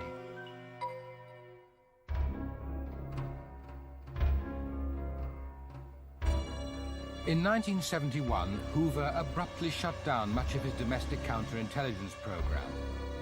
He did so after another politically motivated robbery. This time, the conspirators were after secret FBI intelligence documents. They stole 1,000 of them from a small bureau office in Media, Pennsylvania, and leaked them to the press. There was the scout leader, investigated for wanting his troop to visit Russia. The congressman's daughter, spied on for opposing the Vietnam War. The names of all the FBI's informants in a nearby college. Hoover's very personal campaign against political dissent was being laid bare. It was a watershed for the FBI. Citizens began to read about some of these strange goings-on with the government, and Hoover and his immediate staff was concerned over, there's liable to be more of these break-ins, there's liable to be more of these sensitive secrets or sensitive programs get out and get loose. The genie was out of the bottle, so to speak. And again, kind of a typical overreaction to the problem. Close up all the small offices around the country. I was agent in charge of the state of Michigan, and the idea of closing down all these offices which were needed to protect the nation and its citizens, or closing any number of them, or any of them for that matter, was just insane. And yet that's what they wanted to do. They wanted to just go out of business, close up, let's bottle everything up. Mr. Hoover has reached the point where he can no longer serve effectively in that agency. We desperately need a new director. The president... After Hoover's death, a congressional committee condemned the FBI for taking the law into its own hands and conducting a vigilante operation against those it defined as enemies. we are truly sorry that we were responsible for instances which are now subject to such criticism. Some of these activities were clearly wrong and quite indefensible. We must certainly never allow them to be repeated. We recognize errors and have learned from them. A new rule was introduced. The FBI now had to have firm evidence of a crime before it could open similar investigations. But a few years later, there were complaints that the Bureau was once again breaking its promises.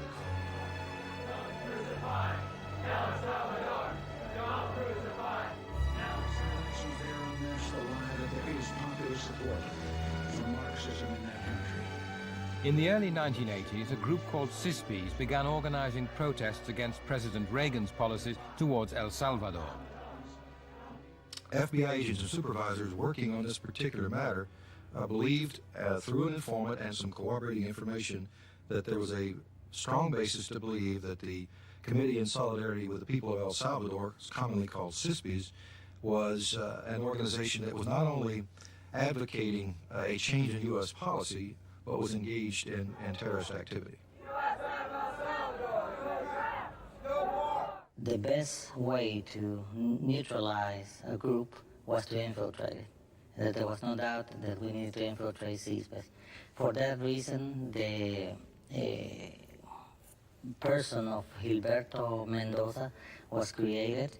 He was provided, with a false social security, a false driver's license, and all of that served as a cover, as a legend, what is called, the legend, to create this person who was going to go into CISPs. And that person was you? Yes, that was me.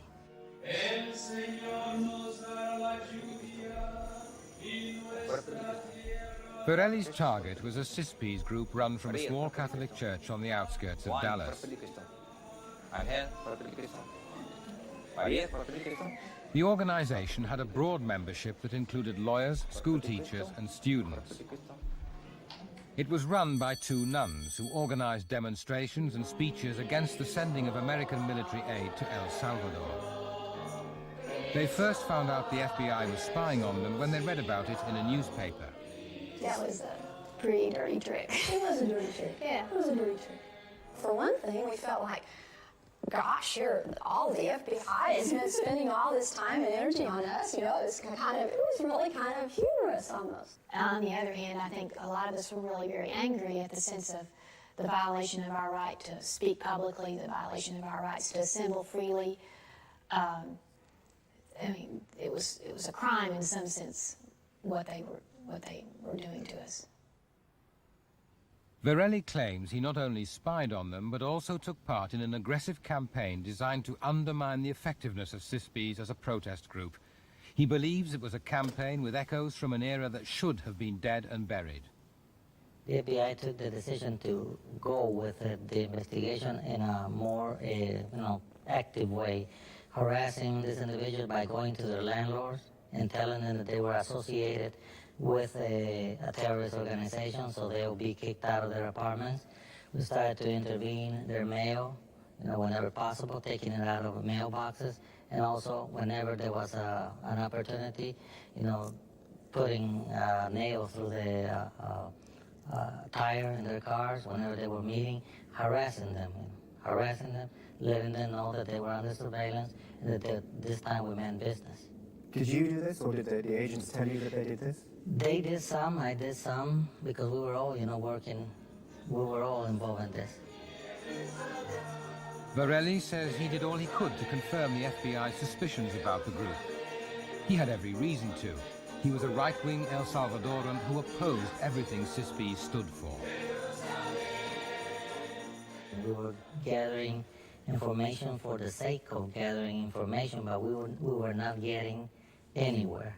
And I got to see that we were just, involved practically. We had become what I call government vacuum cleaners. We were collecting all the dirt that was, supposed to be spread in the CISPs groups. But we were collecting information of people that didn't have anything to do with, exactly with the guerrilla movement.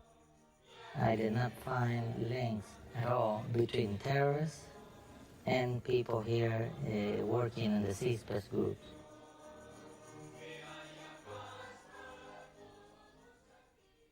Varelli appeared before a congressional inquiry and repeated many of his allegations. His credibility was at stake. He'd already taken an FBI lie detector test which showed him to be truthful. But the FBI now disputes the results and virtually everything else that Varelli says. Many of the things that he stated to Congress are simply not true and provably not true. I stated that when I testified before the Congress many years ago.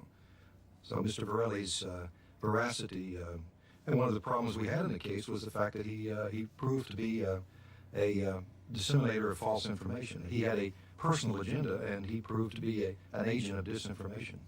Well, he says the agent that was working with him actually broke into the CSPS office and took a document. He can say anything he wants. There's no evidence of proof of that, and the agent categorically denies it, and we have no evidence that that occurred whatsoever. Mr. Varelli is a liar. The FBI did not intimidate CSPS at any time during this process. They were free to continue their dissident activities, their outspoken opposition to our support of El Salvador. So nothing the FBI did in any way intimidated those who were espousing that particular political view. I guess I could believe anything of what they're capable of, how far they can push the lines of what's proper. I guess having seen them push those lines very, very far, I can believe they can do that again. So I have real mixed feelings about the FBI. It seems like that edge of the law should be a real edge, not a smooth rock that gets kind of pushed here and there, but an edge. This you can do, this you cannot do. No member of CSPS was ever prosecuted, despite a 2.5-year investigation of more than 2,000 people that involved most of the FBI's field officers. Critics accused the FBI of using the discredited tactics of the Hoover era. They claimed the new rule designed to limit counterintelligence investigations to criminal matters had failed because it didn't apply to groups like CSPS that had contact with foreigners. They want this loophole closed. The FBI strongly disagrees.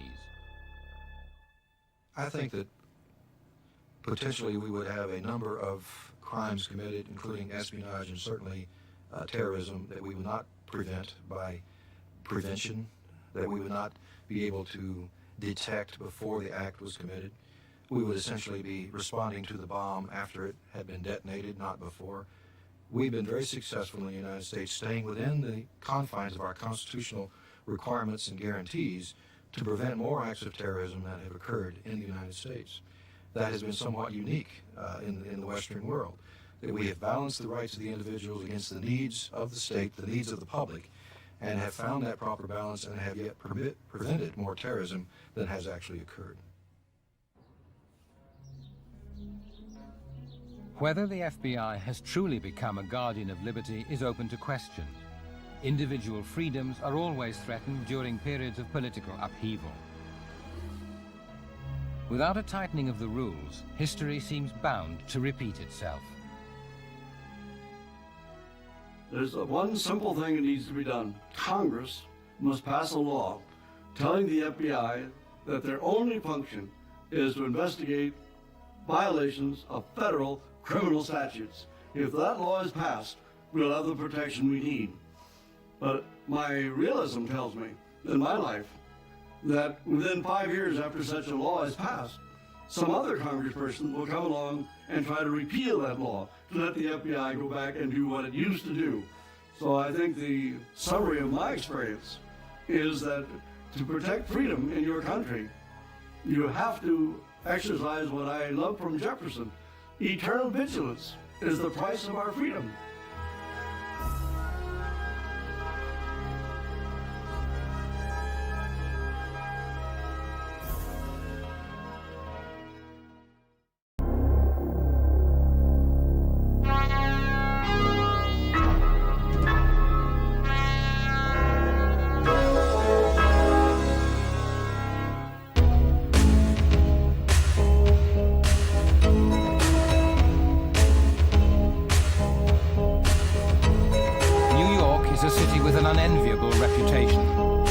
Power base of the FBI's most formidable, ruthless, and long-lasting foe. the Mafia, or La Cosa Nostra, the LCN as it's known. Special Agent Lynn Del Vecchio has spent more than 25 years pursuing the LCN, a criminal organization that nationwide has an income second only to that of the government.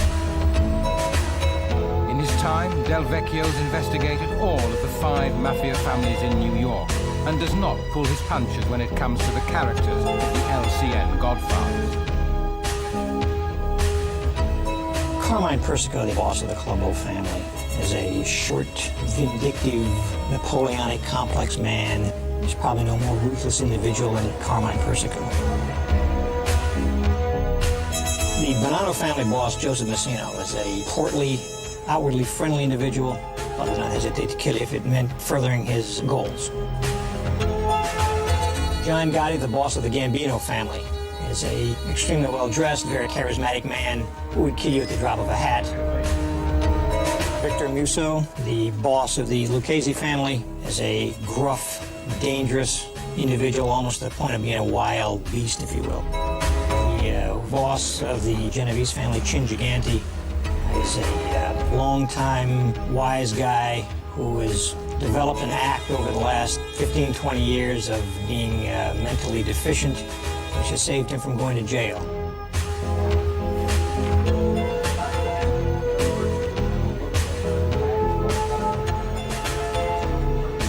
New York has about 175 agents fighting the LCN. With around 7,000 mafia members or associates involved in organized crime in the city, they've got their work cut out. But there's no lack of confidence on the squads. The FBI is definitely winning the war. We're making the cost of doing business very dear, and we're putting a lot more of them in jail, and with market success. When John Gotti was led off to jail in 1992, he joined a growing list of mafia mobsters who've fallen foul of the FBI. The mob's been hurt, but can it really be beaten?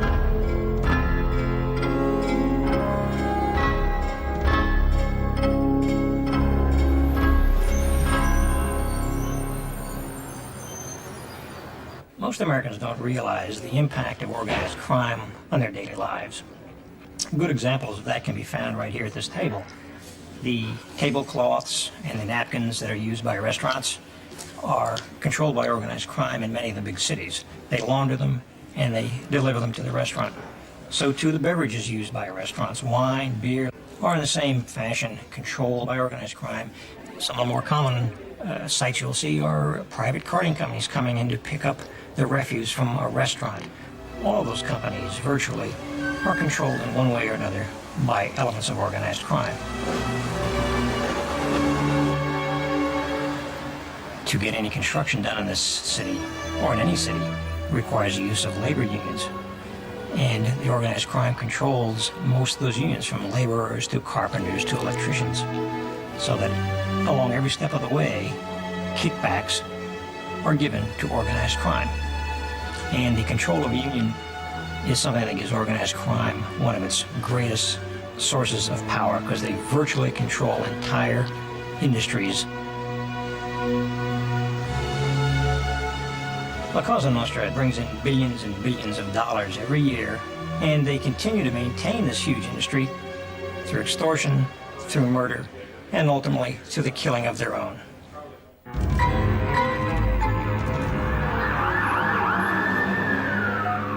Lawbreakers, they're murderers, they'll do anything for $1, and if you stand in their way, they cut you down in a heartbeat.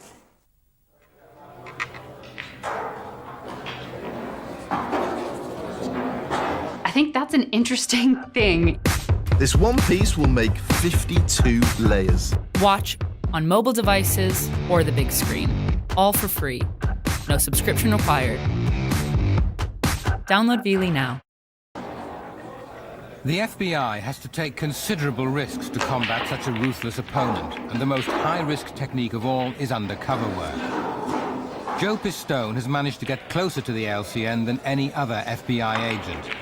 In 1976, he went undercover, posing as a thief in a covert operation against the mob that should have lasted 6 months. He didn't come out for 6 years.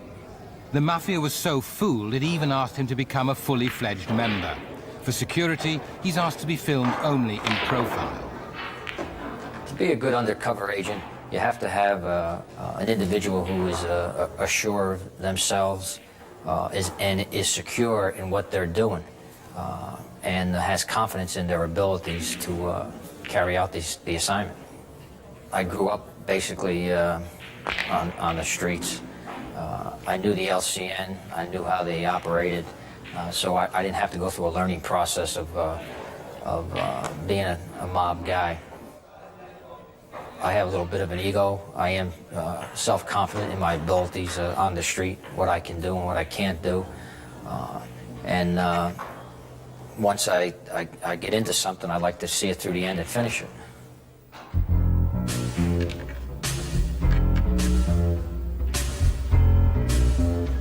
Pistone took on a completely false identity. He became Donnie Brasco, a jewel thief. He stopped living with his family and had to see them in secret. He stopped going into the FBI office and began working hard to persuade his contacts of his criminal credentials. Dealing with individuals in the mafia, they do not take to outsiders. So basically what I did was I hung around, got my face seen around, and it took probably 7-8 months before I got into conversation with anybody that eventually led me to meet other people. For a time, Pistone was followed to find out if he really was a thief. Eventually, he got to know 2 important members of the mafia. Lefty was a real 24-hour-a-day mafia individual. If you were looking for a guy to put in a movie, this would be the guy you would pick. He had a lot of mood swings from being a stone killer to being a guy that loved his grandkids. I'd eat over his house a couple nights a week. So I was really tight with him. And Sonny Black was our captain. Sonny was very powerful in the family. And at one point, he was the acting boss of the Bonanno family. He was also a stone killer, but the type of guy that when you were alone with him, you could fool around, kid around, and not discuss mafia business. That was the difference between Sonny and Lefty.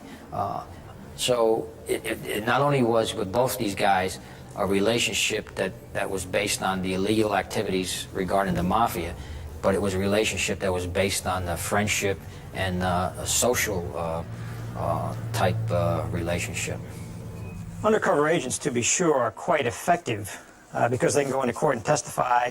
They have the credibility of being an agent, of being in law enforcement, and the fact that they have experience on a first-hand basis and seen on a first-hand basis the criminal activities that occur.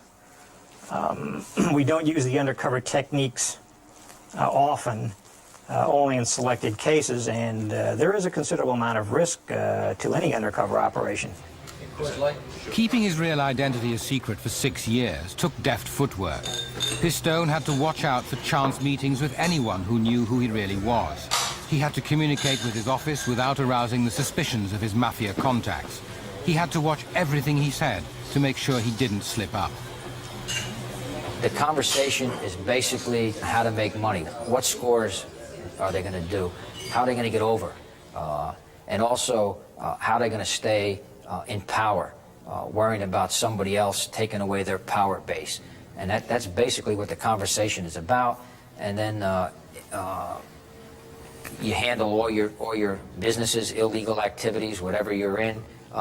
There are certain illegal activities you can get involved in with the approval of the Department of Justice. Gambling activities, bookmaking, sports betting, as far as committing crimes, violence. You cannot get involved in any crimes of violence unless it's a spur of the moment type thing where, you know, you're saving your life or someone else's life. The more he was trusted by the mob, the more valuable was the information that came Pistone's way. In the end, he did so well, he was offered the chance of becoming a full LCN member, a made guy, as they're known. But the entrance fee was too high for the FBI. He had to kill another mobster to prove his worth. It had proved and showed how well I had infiltrated and penetrated the Bonanno family, that I was trusted to kill individuals that were made guys. And in fact, I was due to become a made guy myself in December, and of course we ended the operation in July, which showed how much they thought of me by proposing me for membership, become an actual member of the family.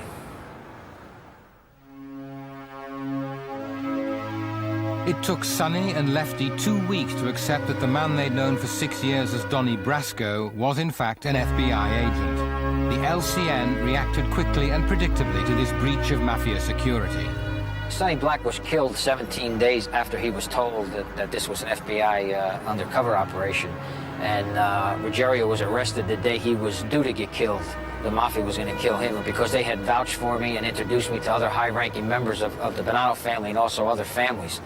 I had, you know, I didn't want to see anybody get killed. I didn't want to see Sonny get killed, but I always maintained throughout the operation that these guys were killers. They killed people who were close to them, who they knew for years. They wouldn't have hesitated to kill me if they thought I was an undercover agent, or if, more so if I was an informant. So, you know, it's part of the job.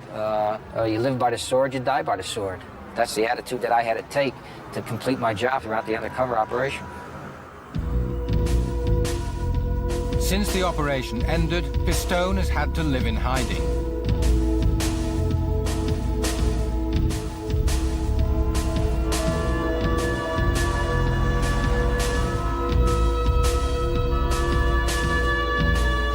The 6 years Joe Pistone spent undercover produced a wealth of evidence and a spate of trials. Around 200 LCN members from a number of organized crime families were jailed as a direct result of the investigation. Joe Pistone was very successful, gave us an incredible amount of information, which caused a serious problem with the Bonanno family. In fact, it took them out of action for many, many years and crippled the hierarchy as a result. Despite the best efforts of the FBI, La Cosa Nostra, the mafia, still has its claws dug deep into American society. A wide range of illegal money-making rackets, from drug dealing to gambling and prostitution, are today under the mob's control. The infection runs deep.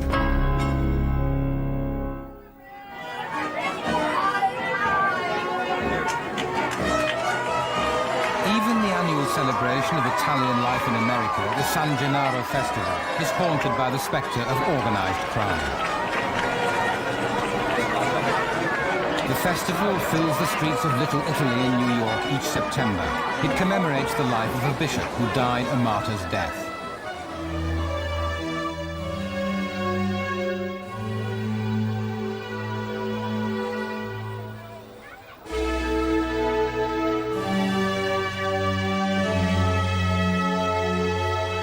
According to the FBI, the LCN forces traders to pay a premium for their stalls and extorts a percentage of their profits. No one complains for fear of the consequences.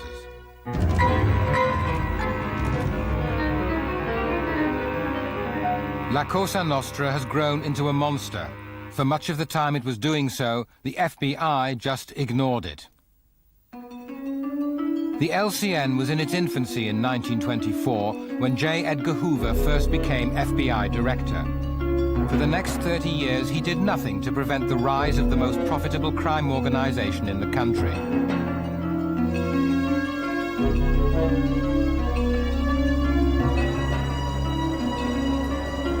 When I went through training school as a brand new FBI agent, the subject of organized crime never came up, never discussed.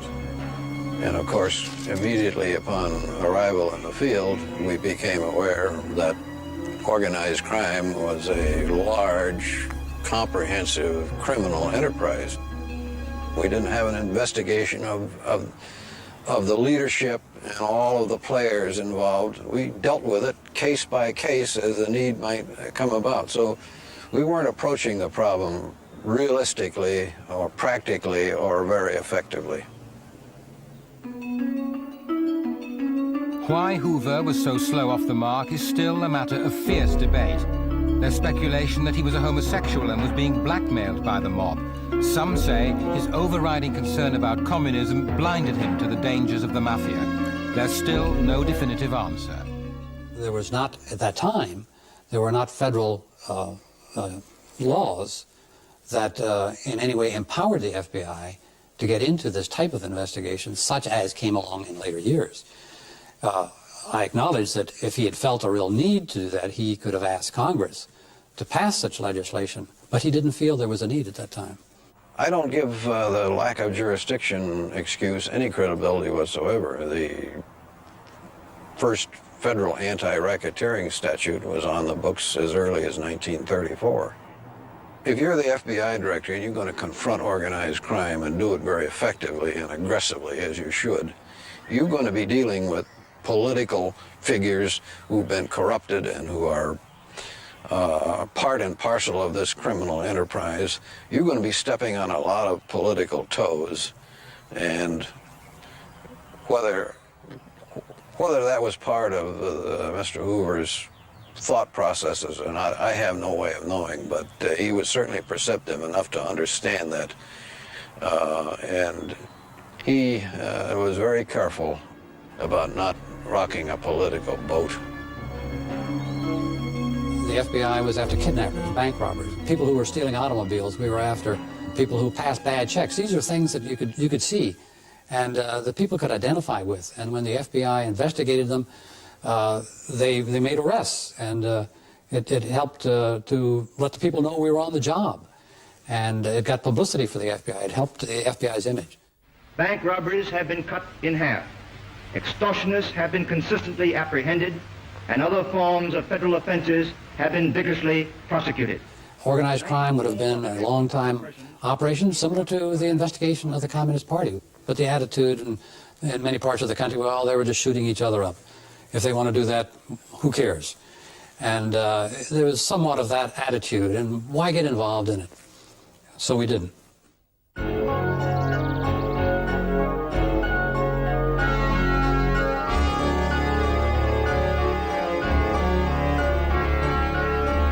In 1957, a chance meeting at a small motel in New York State eventually forced J. Edgar Hoover to take action against the mafia. Two policemen were investigating a check fraud at the Parkway Motel in Vestal when they saw the son of a well-known criminal enter the building. He was Joe Barbera, Jr. The officers watched as he reserved a number of rooms at the motel. Well, it was just a coincidence that we were here on another investigation, and we noticed Joseph Barbera, Jr. walk in the front door.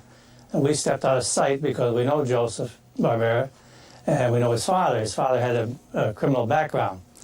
And we were very suspicious of why he was here. And then when he registered for 5 rooms and would not give any names, that his father would take care of the bill, that's why we became suspicious. The two policemen kept a discreet watch outside the motel as the guests arrived.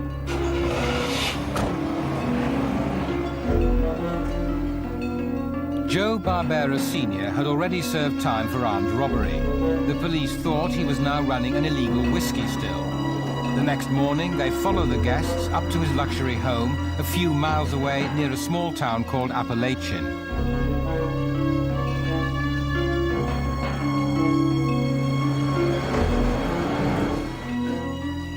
Well, after we pulled into the driveway, we could observe 7 or 8 cars parked in the driveway here. And back of the guest house, or garage as you want to call it, they probably 20 or 30 cars are parked up in the field. And that's up here beyond this house and the main house over here. We started taking license numbers, and some of them started to talk back and forth very excitedly. And some other people come around, coming from the house as well as from behind by the barbecue pit. And some of the local clientele knew us, who we were. And now immediately they became very upset, and they started to run. And they ran into the fields up there and back into the woods and just every direction. Sergeant Vasisco had stumbled across a meeting of 75 of the most important LCN figures in the country. They said they were paying respect to a sick man. The police didn't believe them and pulled many in for questioning. No charges were brought, but the Appalachian incident was to be a turning point in the fight against organized crime.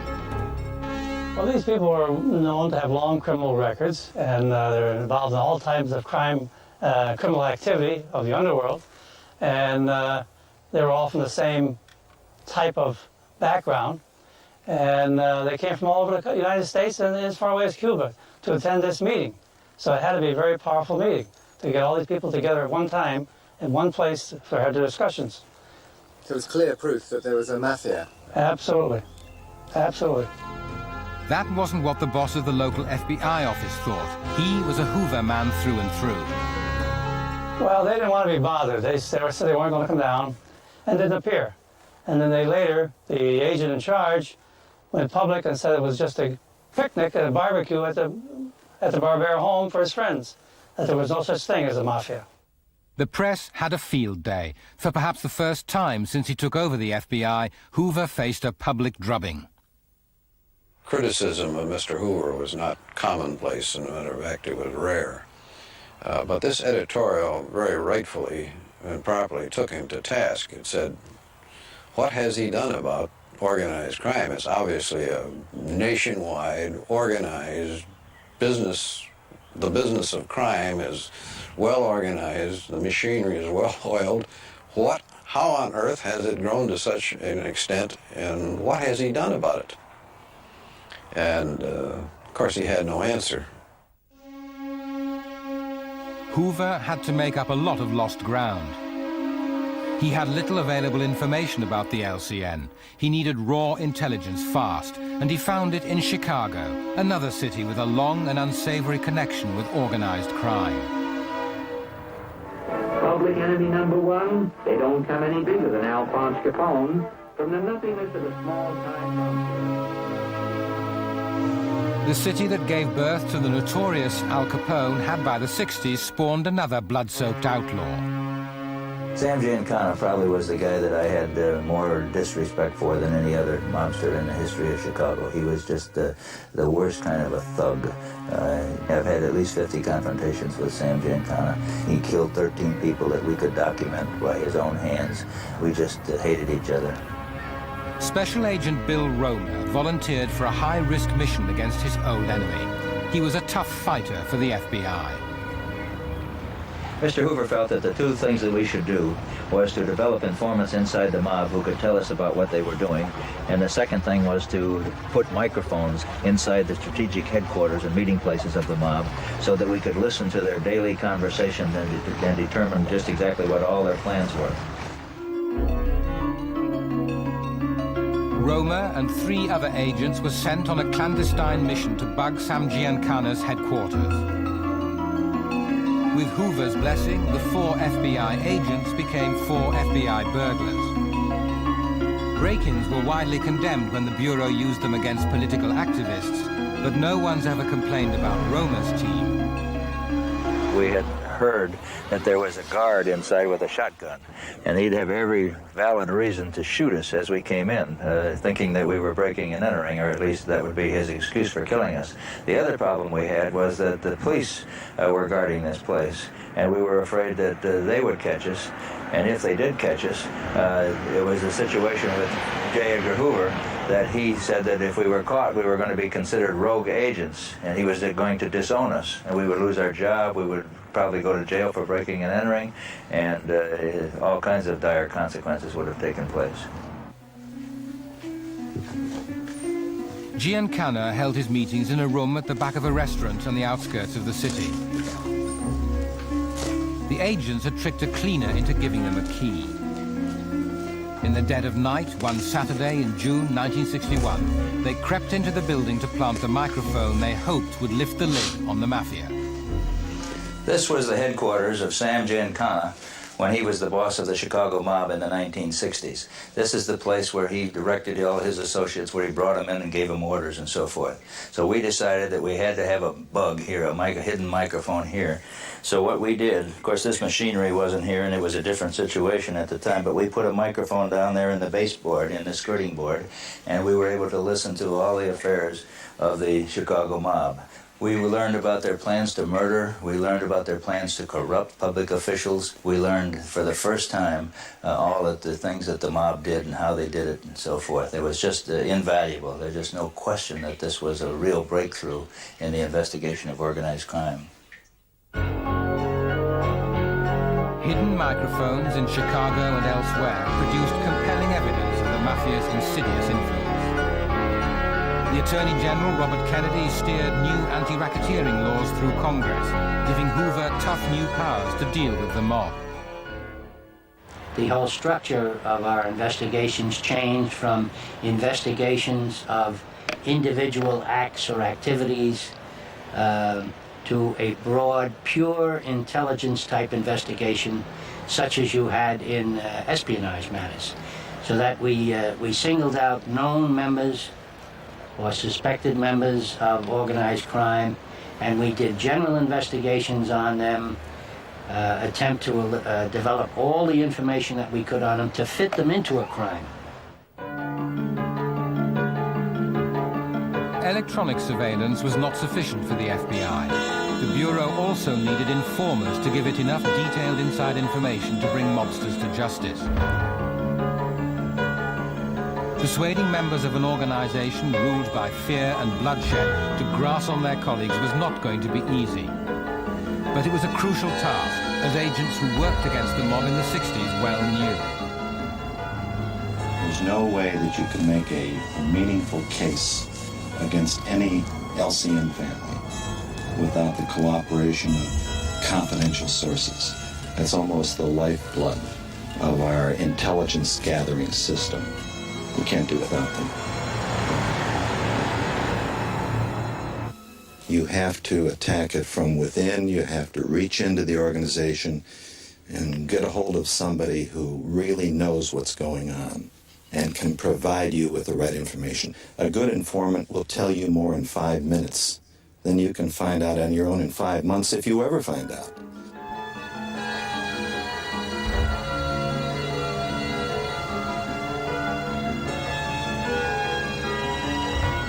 What you have to find out through a lot of hard work on the street is what will make that individual cooperate with you. What are the right buttons to push? What motivates that person to cooperate with you? It could be money, something as simple as money. It could be vengeance against another member of the family, or maybe somebody outside of the family. Oftentimes, one of the best ways to do it is to get a person in a very compromising position, criminally speaking. Try and make a case against that person, and when you do, then perhaps you're in a position to offer some consideration for that person's cooperation with you. If you can reach that point, you might just be able to develop a really good source. I started cooperating with the Bureau through Ronnie in as much as I was a part of a union situation. And I seen a lot of atrocities and what I considered a horror show as far as how the so-called organized crime families, not just in the area I live, but in other areas, pretty much rule these people's lives from the time they woke up to the time they went to bed, and in some cases, how they slept at night.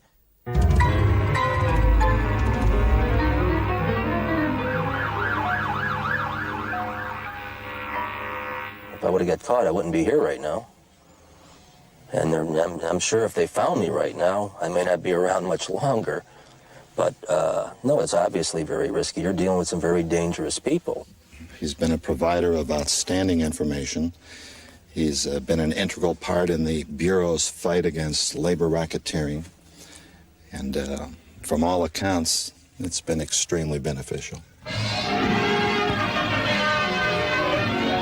The nation's underworld gets the unwelcome spotlight of publicity as the Senate's Investigations Subcommittee begins new hearings on crime. The first member of the mafia publicly to break the Attorney General Robert Kennedy paints a grim picture of the rise of lawlessness under the Cosa Nostra in a or blaze mafia. of publicity in Congress in 1963. These hearings always attract a large number of spectators. This one is particularly crowded, awaiting the first public appearance of Joseph Villacchi, a convicted hoodlum whose confessions to the FBI have reportedly put a price of $100,000 on his head by the infuriated mafia.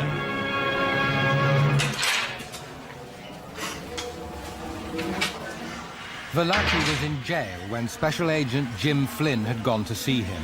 At a time when even the name Cosa Nostra was a closely guarded mafia secret, Flynn used a little psychology to persuade his subject to talk. I laid it on the line to him. And I said that I'm here to find out what you know about the organization that you have belonged to. So there's no sense in sparring, talking about the outfit or the group or anything else. I haven't got the time to waste listening to that. I'll give you the first part of a two-word sentence. You give me the second. And then we'll continue talking. So he looked at me, and again, very suspiciously. And I said, Cosa. And he stopped. And here's a man now who's been inside a while, and he's pale, but he paled more than that. He says, you know about the Cosa Nostra. And from that point on, he had violated everything he ever stood for. It was all out in the open. Are you a member of any such organization? Yes, I am. What is the name of it? Cosa Nostra in Italian. Cosa Nostra in Italian. Our thing and our family in English. Our thing and our family in English. I knew I was in for a long haul, a lot of work. But I knew that we were turning a key in a door that had never been turned before, never opened before. And that what came out of it could only benefit us as far as being an investigative outfit, determining what was going on in organized crime. Who do you think ordered the killing of... Well, in that case, with Willie Morelli, that was, as long as they have made it official that he was sick, that you could say was by argumentazione. That you could say. By who? Argumentazione means they all agreed. In other words, this... He gave us detailed information with regard to how the different murders were planned and executed, particularly by him when he supervised such an assignment. It was sort of, we put it, it's supposed to be a mercy killing because he was sick. There was nothing withheld by Valachi in his direct testimony to the United States Senate. In fact, he became quite a showman. Here was one of the members now bearing the entire operation of the group. The first time they'd ever heard of La Cosa Nostra. The first time they'd ever seen anybody say that they had to burn paper and swear an oath. I think it had a great deal to do with educating the American public. But I'm telling you what I'm exposing to you and the press and everybody. This is my doom. This is the promise I'm breaking that even if I talk, I should never talk about this, and I'm doing so. That's my best way to... That is the highest oath you took. Right. Valachi identified literally hundreds of members of the New York family and some members of families outside of New York. He identified all of the families throughout the United States. He identified the existence of the commission, the ruling body of the mafia. I think he convinced any doubters, doubting Thomases in the FBI even, that there was an organized crime group. And he certainly put fear in the hearts of La Cosa Nostra. This was the worst thing that could have happened to them.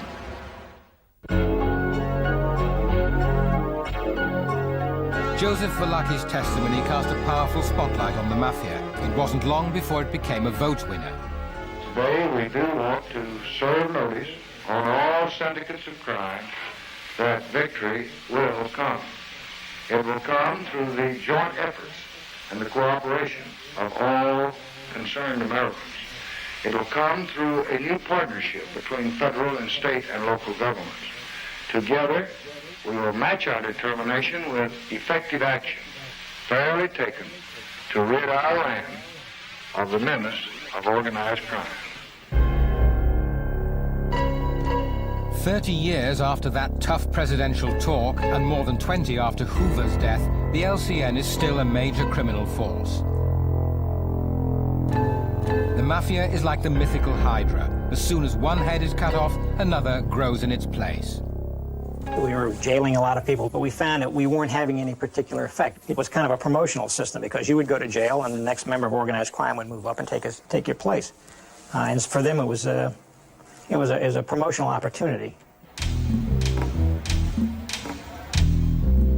What happened when the authorities tried to clear the mob out of Fulton Fish Market in New York, one of the largest in the country, was typical of the formidable problem they faced.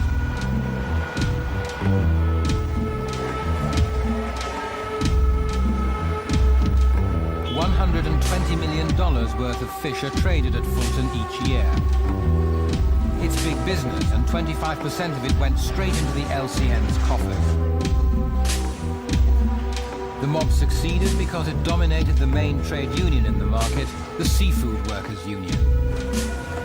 We believe the mob has controlled the union since the 1930s. By controlling the union, they control the entire workforce in the market. And by controlling the entire workforce in the market, they have the ability to slow down work or stop work completely. In a market where all the items are perishable, that's a tremendous power. Essentially, slowing the market down, even for a day, could cause enormous economic harm.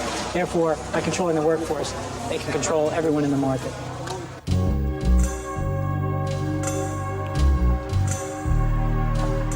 There's an unhealthy silence about all the LCN's activities, and it's no different in the market. Most traders keep their heads down, obey the rules, and say nothing. One was brave enough to explain the problem on condition that his face and voice were disguised. They controlled the loading, the unloading, the people who worked in the market, and anything that had to do with the distribution of fish, the incoming of fish, anything like that, they had their hand in there. You had to pay for parking, loading, and unloading that wasn't done, the service wasn't done, you still had to pay for it, and you weren't that well protected even though you were paying for it, you know, things like that. What if you refused to pay? You couldn't operate in the market. You had to abide by the market rules. You just wouldn't be allowed. You just wouldn't be allowed. There'd be some severe consequences to come on you. Like, your fish should be missing. Anything that could happen to you in any way would happen. Physical violence? It'll be that too.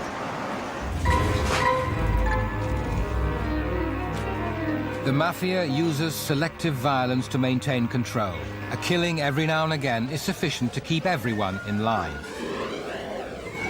In the 80s, two individuals were shot. One was shot and killed, one was shot and seriously wounded but recovered from his wounds. The first individual was killed because he was committing thefts in the market without the sanction of the Genovese family. The other individual was shot right down the street from the market. It was believed that he was a witness in a pending criminal case, and that was the reason that he was shot. He survived his wounds. The government thought they could end mob rule in the market by prosecuting the two mafia bosses who ran the Seafood Workers Union, Carmine and Peter Romano. They were both jailed for extortion. It had a very small effect on ending anything that went on in the market. There were other people that came in to take over their situations while they were either in jail or forced out of the market. There were other people that took over. They always have people behind them to step in and take over the situation because no one wants to lose the market. It's that way in every area of organized crime. The mafia is an organization, but the FBI only investigated individuals. That's why it had little long-term impact.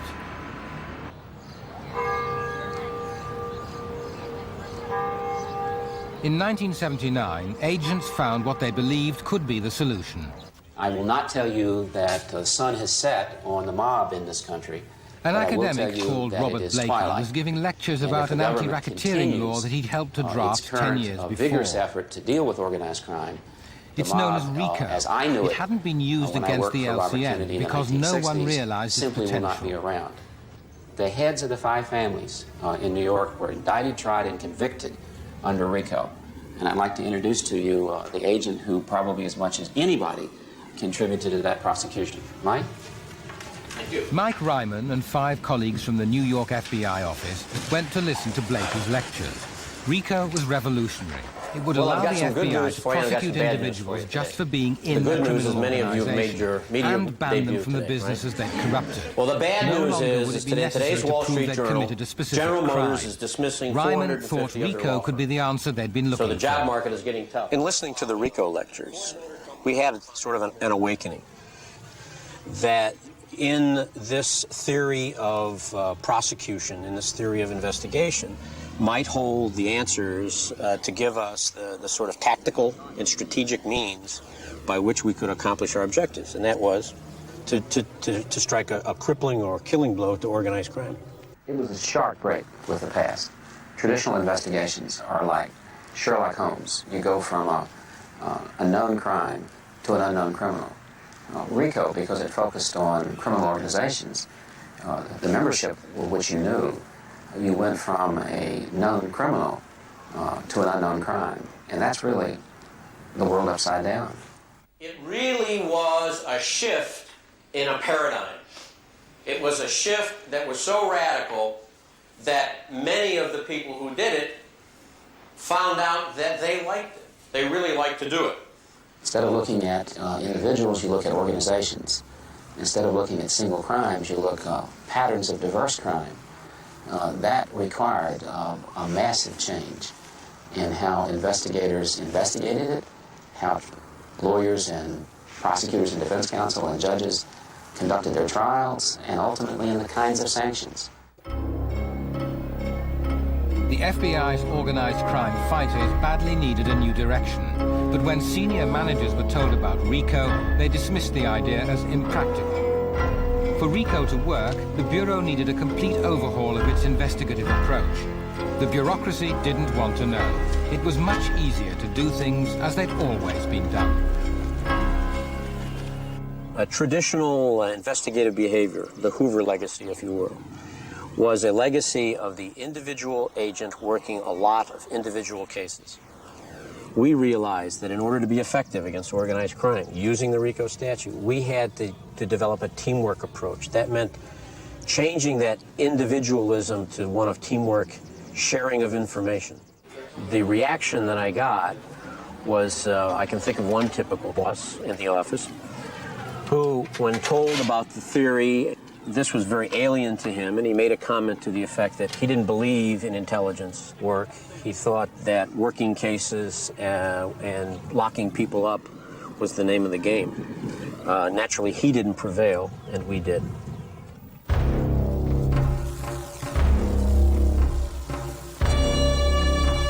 In the 1980s, the FBI began launching RICO investigations of the mafia.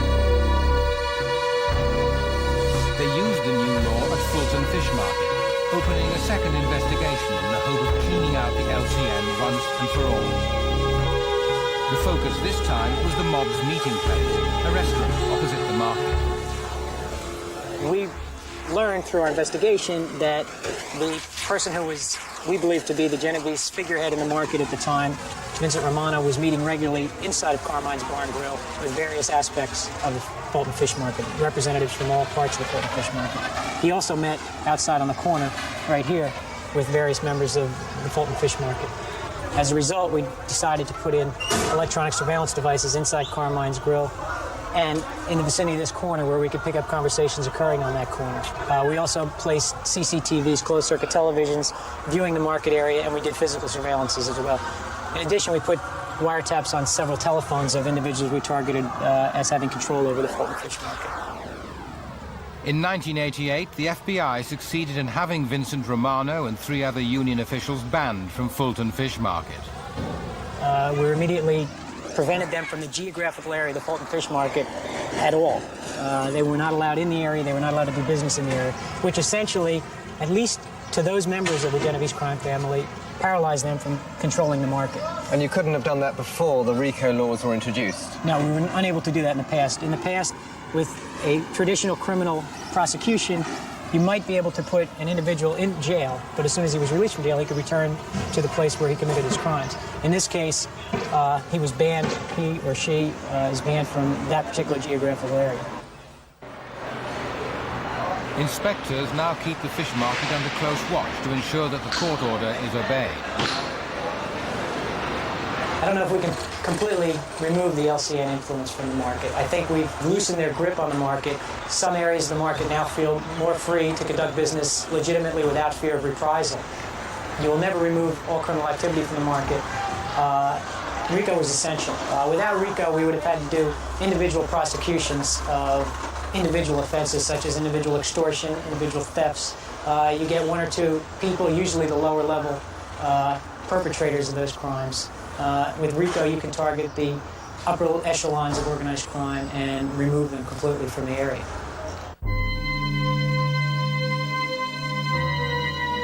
In the 10 years that have passed since the FBI began using RICO, it's had a run of notable successes against the LCN. As one mafia boss after another has been led off to jail, more have come forward to break their vow of silence. The FBI believes that at last it is winning the war. This chart represents the Colombo family as it appeared in 1991. At the top, we have the boss of the family, Victor Arena, who has been convicted of murder. His second-in-command, a consigliere, who was also an advisor to the boss, has become a cooperating witness for the government as a result of his arrest. And the third individual, the underboss, Joseph Scopo, is currently under arrest. The remaining capos that you see represented here, who are the first-line supervisors, and the soldiers, who are the individuals that commit the activities, the illegal activities under them, many of them are currently under investigation or have been arrested or have been convicted of murder and are awaiting sentencing. The result of our efforts against the Colombo organized crime family and the use of the RICO statutes have been to completely put the infrastructure and the leadership into disarray, whereby the family no longer can function as a unit, thereby reducing their power and their influence in whatever spheres of illegal activity they have. By and large, our overall effort against all the families in the United States have been pretty much the same. I think they understand it's going to be a continuous, it's going to be a great part of their responsibility to keep at it every day for the foreseeable future. I don't anticipate a time when there won't be a problem of organized crime. The nature of it, the profit that can be realized from organizing criminal activity is going to be such that it's going to attract the criminal interest. So they've got to stay with it, continue the effort.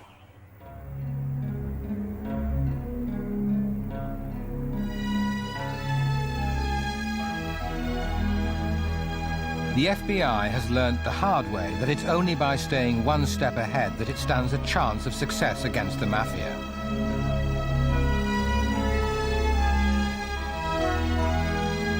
With RICO, it's certainly making up for its poor start, but it's clear there's little room for complacency.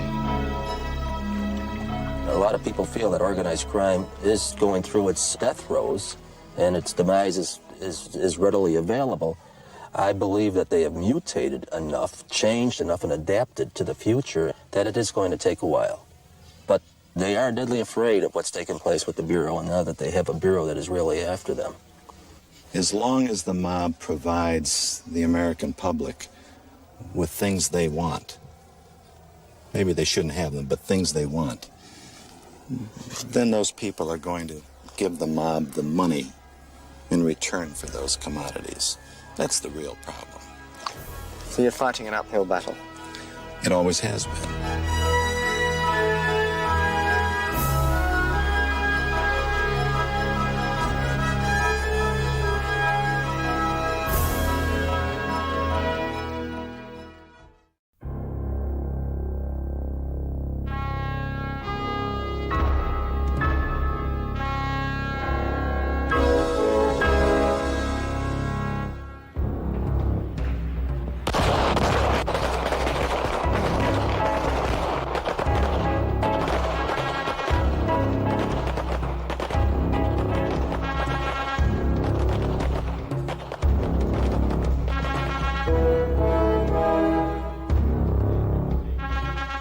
law enforcement officer is chasing a man armed with a knife who's taken a hostage.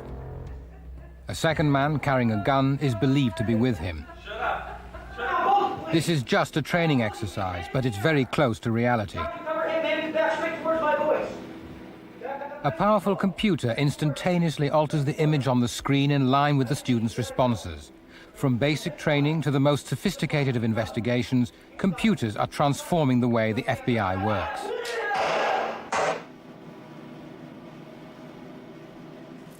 All right, let's talk about something here. Don't bring the gun down so fast. There could be someone else come out.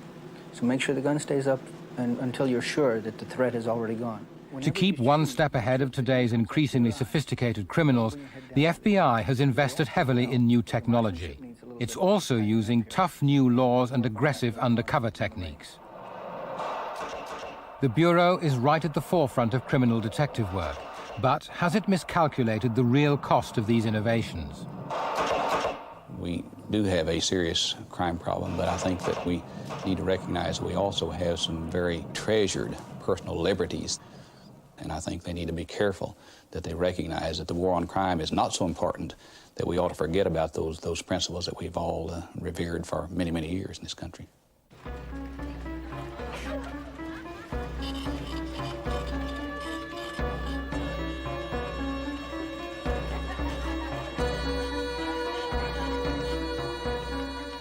Law enforcement would grind to a halt without the technical and forensic backup that's provided by the FBI in Washington, D.C.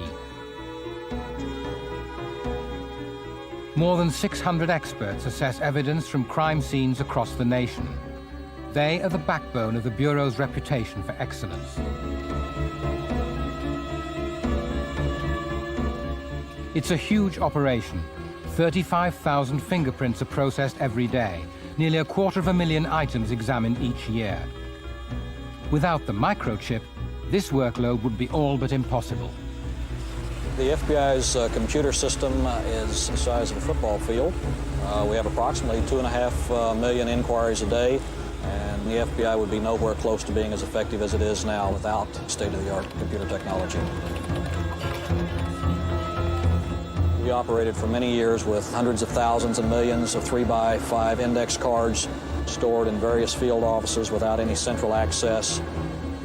Very complicated investigations used to require hundreds and hundreds of agents over a period of time. It was much more difficult for the FBI to get its job done.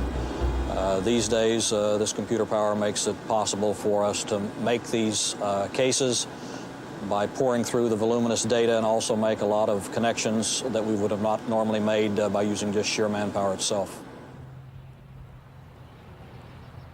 The FBI is now even using computers to help solve murders. In 1991, the mother of these two young people was killed. She was shot by her lover, a man called Larry Grote. He'd said it was an accident, and he might have got away with it if the police hadn't called in the FBI's computer experts. I mean, I was in shock at what happened, you know, like I lost everything. Larry has really ruined my life, my brother's life, and my sister's life. He really has. The killer was a gun collector. He'd shot Lois Johns in the back. Her body was found face down on a bed in his house in Tampa, Florida.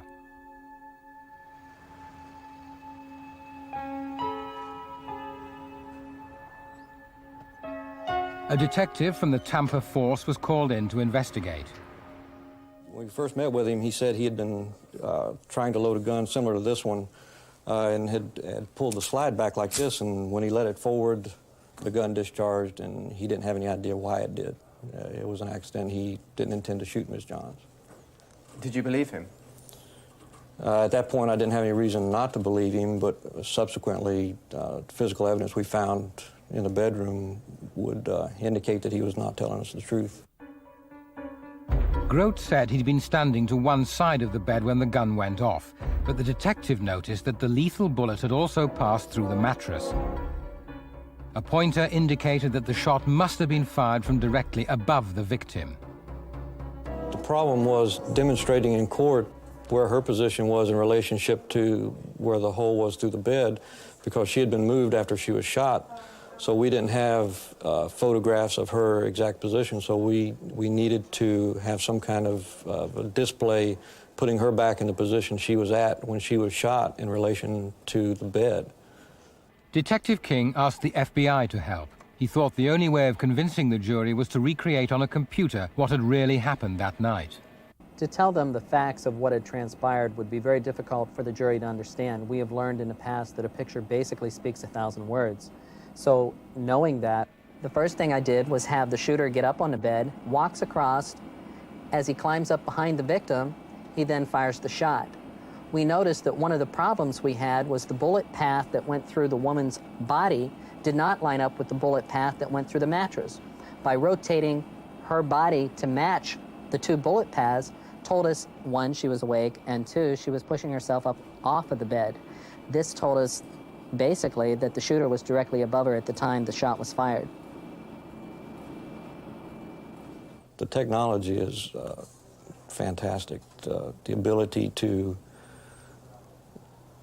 recreate things in one diagram or photograph that would take hours to describe is just, for court presentation, is just, I don't think it's beatable. So without this evidence, do you think you'd have got a conviction? I think it would have been difficult, a lot more difficult than it was.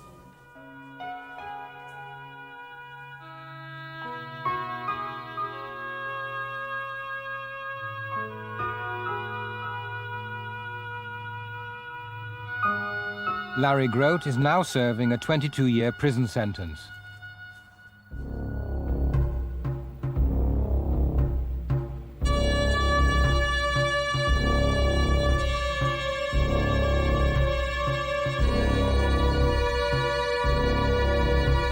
I think that's an interesting thing. This one piece will make 52 layers. Watch on mobile devices or the big screen, all for free. No subscription required. Download Veely now. Every police department in the country now has almost instant access to the FBI's computer. Run from this space-age control room, the National Crime Information Center, the NCIC, contains a huge bank of criminal statistics. We have over 110,000 terminals throughout the United States. Hundreds of thousands of law enforcement officers can get access to this system. There are approximately 1.5 million transactions on the NCIC system each day, indicating to us that it is absolutely an essential part of every law enforcement officer getting their job done every day. You are under arrest. Come out of the car with your hands up. This is NCIC in action. Before NCIC, there was no way to identify this out-of-state felony car in seconds. Since 1967, the NCIC has provided lists of stolen property, wanted fugitives, and criminal records. The instant information on crime and criminals. J. Edgar Hoover introduced it, but he took a lot of persuading.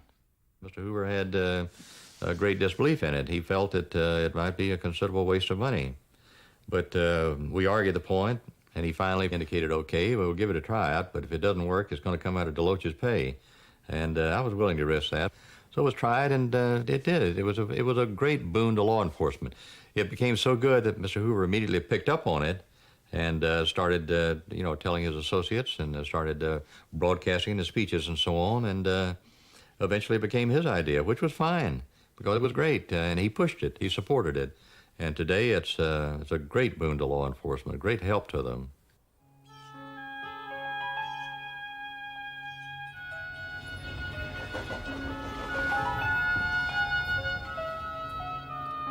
The NCIC is only as good as the information that's put into the computer.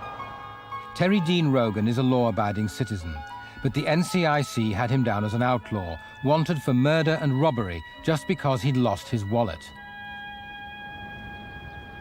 It had been found by the real fugitive, who adopted Rogan's name and used his identification. Once his name got into the computer, Terry Dean Rogan found he couldn't get it out again, even though the police were making his life a misery. Well, once I was stopped on Holland Street in Saginaw, and I was surrounded by 10 or 12 policemen, and they all had the guns on me. And another time I was stopped in Bay City. That's about 11 miles from where I live here in Saginaw. And they took me down to the police station and handcuffed me to a railing until they found out I wasn't the person they was looking for about 6 hours. I was handcuffed there. And another time I was in Denton, Texas, and I was stopped by Texas Rangers. He pulled his gun out up to me and put it up to my head and handcuffed me, and took me down to the local jail and kept me there for another 4 or 5 hours. It had a tremendous effect on my life, thinking about how people can have so much control and authority over your life, you know, where they can determine if you're innocent or guilty.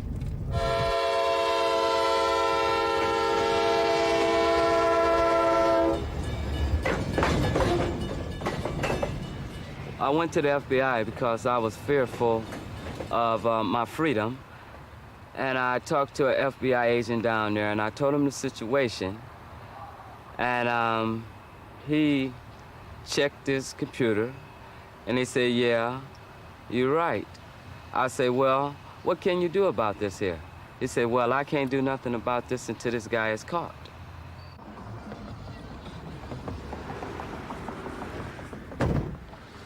Terry Dean Rogan had to sue the police to get his name removed from the NCIC. The FBI said the accuracy of information in the computer wasn't its responsibility. It was up to the users to get their facts right. I felt like I was being victimized. I felt like here I am, I'm a law-abiding citizen, and I felt like I wasn't nobody when I walked out of there, angry and didn't have no rights.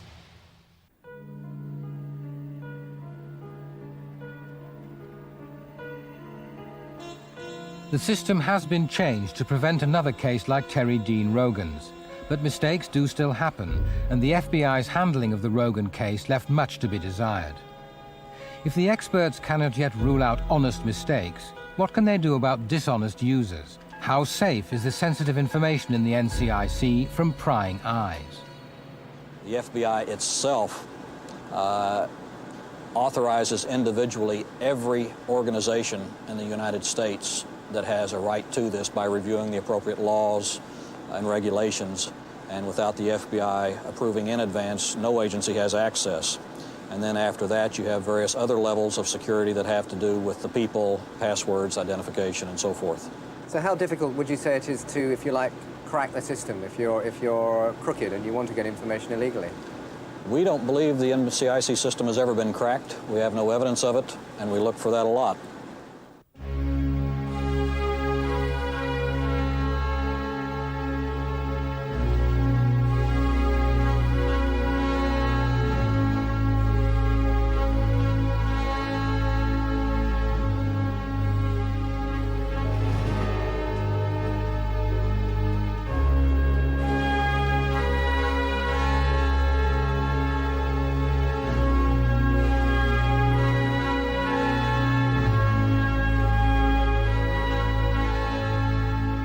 Al Schweitzer is a private detective who's got a lot to say about the security of the NCIC. Until recently, Schweitzer ran a business near Seattle with a great sales pitch. For a price, he claimed, he could get almost any information on any subject. Schweitzer says he made over $4 million, some of it illegally, by obtaining information from government computers. One of them was the NCIC. The security of the NCIC system is non-existent. Just about every private eye in the country can have access in one way, shape, or form. I could have a criminal history within moments. I would receive a phone call and somebody had to have it right away. And then I would call one of my sources within the law enforcement community, whether it be in the state police or the local police or a federal law enforcement agency. Give him the subject's information, the name and date of birth. And I would get it back from him the next morning via the fax. They look something like this. The computer. This is an actual computer printout. It's not a fax copy. This came right out of the computer, and it provides you with a quite detailed list or quite detailed synopsis of the individual's criminal history: his name, date of birth, physical description, height, weight, color, hair.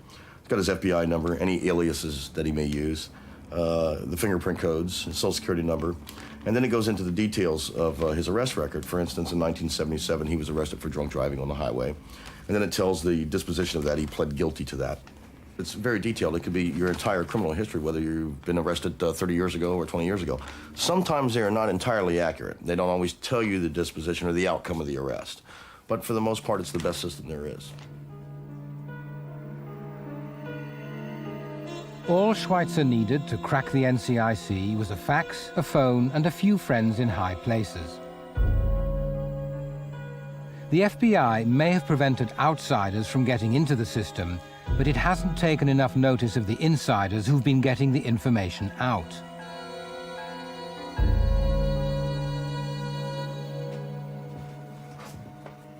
Most of the private investigators in this country are former law enforcement people.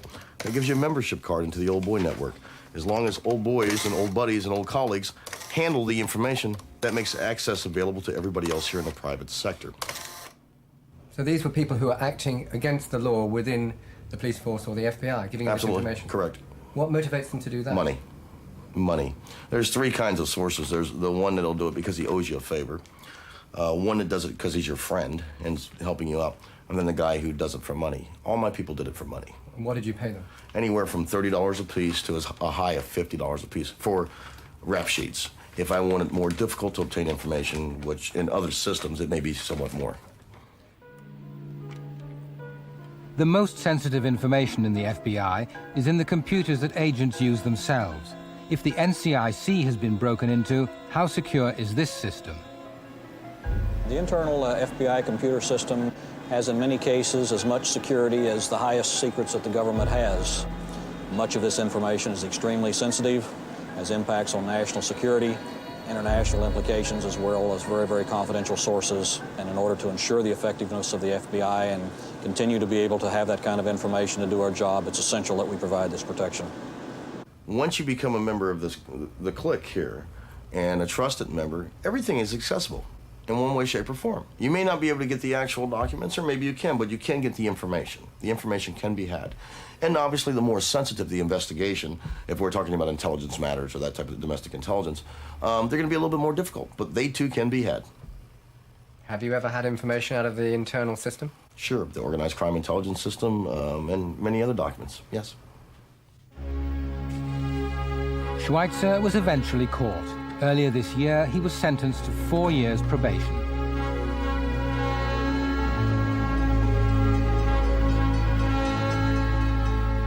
As part of a deal to reduce my sentence, the government has asked me to teach them how to protect the privacy of confidential government records. You know, if they need that, then obviously they still have a problem. Just because they caught me, it hasn't changed a thing. Heck, the first thing that happened after I got indicted is all the other brokers or people involved in this industry went after my clients. It hasn't changed. It hasn't changed. The law hasn't changed. The scale of the operations haven't changed as it continues to grow as we speak. Yeah, 523, we're going to make a U-turn to get to that residence. Right after we make the U-turn, you'll see to your right the alleyway. High technology is not the only new weapon in the FBI's fight against modern crime.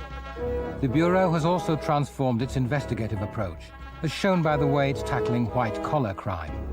Today we're heading out right now to part of Texas, Mesquite, Texas.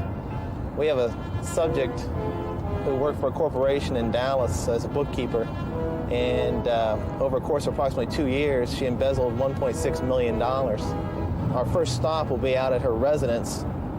After we seize everything there, besides being a bookkeeper, she set up a sprint car racing business that her and her son ran. So hopefully today, all the investigation will pay off and we'll be able to seize it all. That 10-4 is address marked on the back? Once you go in the alleyway, you'll see it right on your immediate left after you've turned into the alleyway. Over. 10-4. Bank fraud, embezzlement, and other white-collar crimes now cost the nation more than $200 billion each year.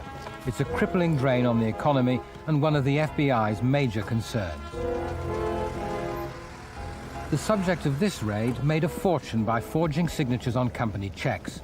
The agents are using a new federal law introduced at the end of the 80s to seize all this criminal's illegally purchased property. Special Agent Morris and Special Agent Frank for the FBI. We've got a warrant to execute on certain items of property located in your residence. Thank you. Thanks. This is the first time an FBI property seizure has been filmed. Okay. Let me go ahead and provide you with a copy of this warrant. Here's the original one that was signed by the magistrate judge. What I'd like to do is have our photography people go ahead and start filming the interior and taking still photos. We're going to look for electronics she purchased, roll-top desk, all the furniture inside the house. We'll also be seizing the house and another property that she has. The bedroom sit upstairs, right? bedroom. And the other picture's up there, right over the bed. And the curio. Okay, which is right here. The subject is actually a very enjoyable person. She has a nice personality, real friendly. The only problem is that she has a bit of a problem needing money, and so, you know, she'll laugh and smile with you. A very friendly person, but she'll just steal you blind. Most white-collar criminals that I deal with are like that. They're very enjoyable people to engage in conversations with, to talk with, and everything. But you better have your hand on your checkbook or on your pocketbook because they'll take it.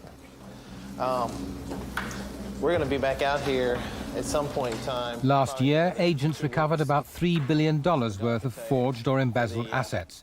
Just the tip of the iceberg.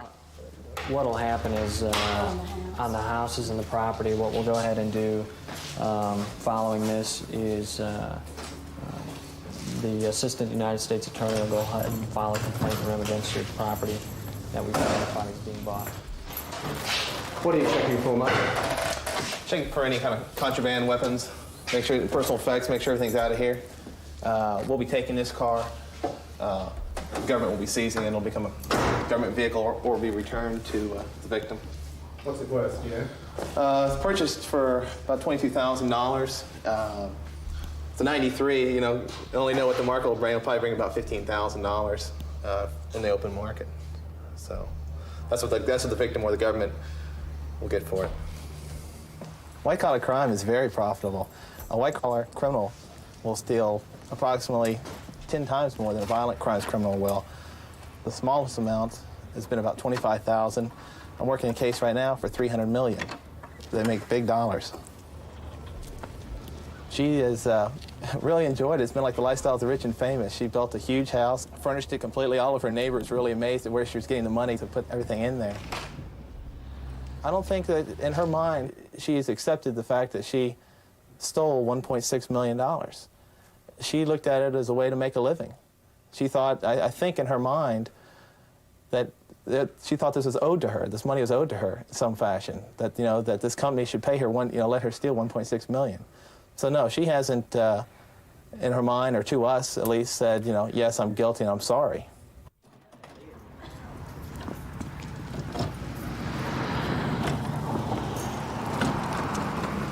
Coming up.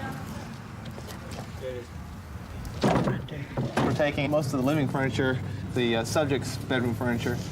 We're leaving the children's bedroom furniture. Everything else just about goes out of the house. So will she have nothing left to cook on, to sleep on? She has a spare bedroom that she'll be sleeping in. She won't be sleeping in her master bedroom. Her children will be sleeping in their own bedrooms. We're not taking any of the kitchen appliances, but all the living room furniture, the big screen TV and everything else we'll be taking. Watch your hand there. Okay. Watching that glass, I ain't Yeah. worried about my ear. Okay, coming down to a step. Nearly a third of the FBI's manpower is now devoted to white-collar crime. Nationwide, 2,000 agents are working on the problem. Everything that we're seizing here was bought with the illegally obtained money. And it's going to include this race car here. There's a couple engines that are very expensive. It could be, I think they're close to $25,000 engines. So these are considered proceeds of the crime. Come on. Keep pushing. Okay. Don't let it go. I got it. The equipment that she purchased was top of the line. Money was no problem, so she did go and purchase the best she could. I'm not sure exactly how much we're going to have here. It's probably going to be close to $100,000, maybe more. We have to lift the front up, Yeah. and I'll push it. Just bring it up to it.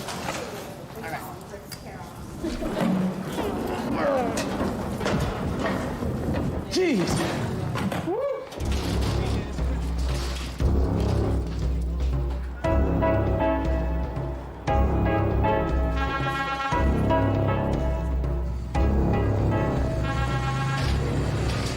The agents are increasingly confronted with smarter and smarter individuals. The white-collar criminal can be extremely streetwise, and they know the systems, the mistakes that their colleagues have made in the past, and they adapt, devise new schemes all the time to cover their trails. And agents, in turn, are having to become smarter and use more sophisticated means for tracking these white-collar criminals. To catch the cleverest of the white-collar criminals, the FBI has increasingly been forced to abandon conventional detective methods in favor of more aggressive techniques. Agents sometimes pose as criminals to catch their quarry red-handed. They call this a sting operation. This proactive approach has been extensively developed by the FBI over the past 20 years. It's now a mainstay of many white-collar crime investigations. We try not to go after people who have not shown a predisposition to criminal work.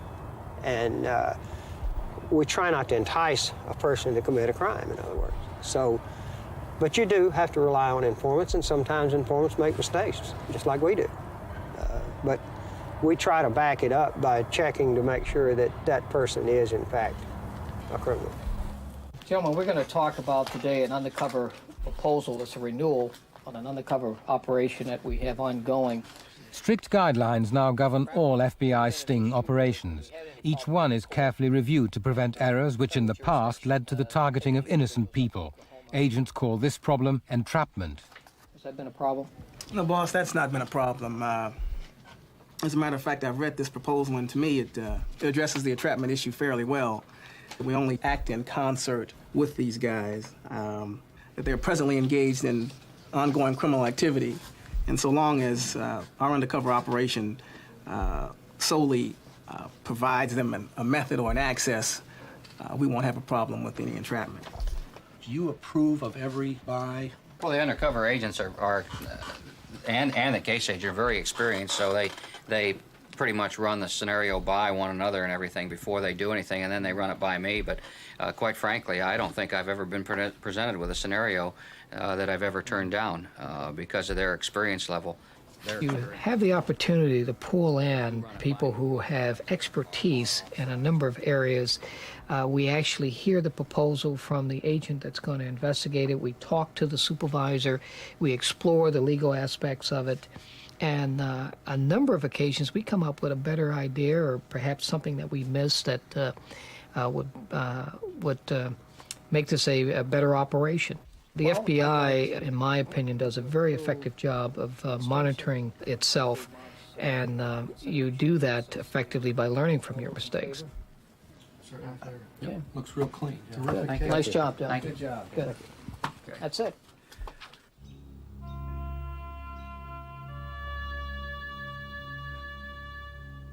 For all the careful reviews, entrapment can still happen, and when an undercover sting goes wrong, the consequences can be serious.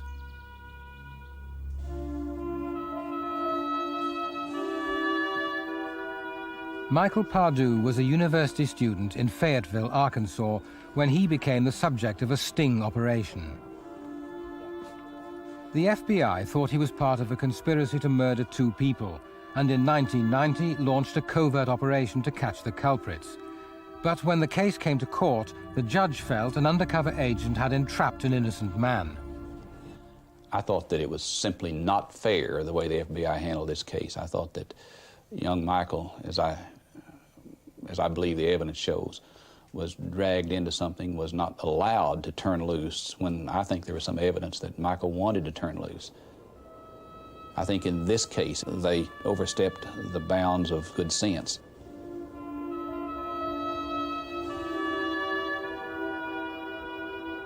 Michael's father was serving time for robbery. A fellow inmate discovered that the father wanted to kill 2 witnesses who were due to testify against him in a perjury trial.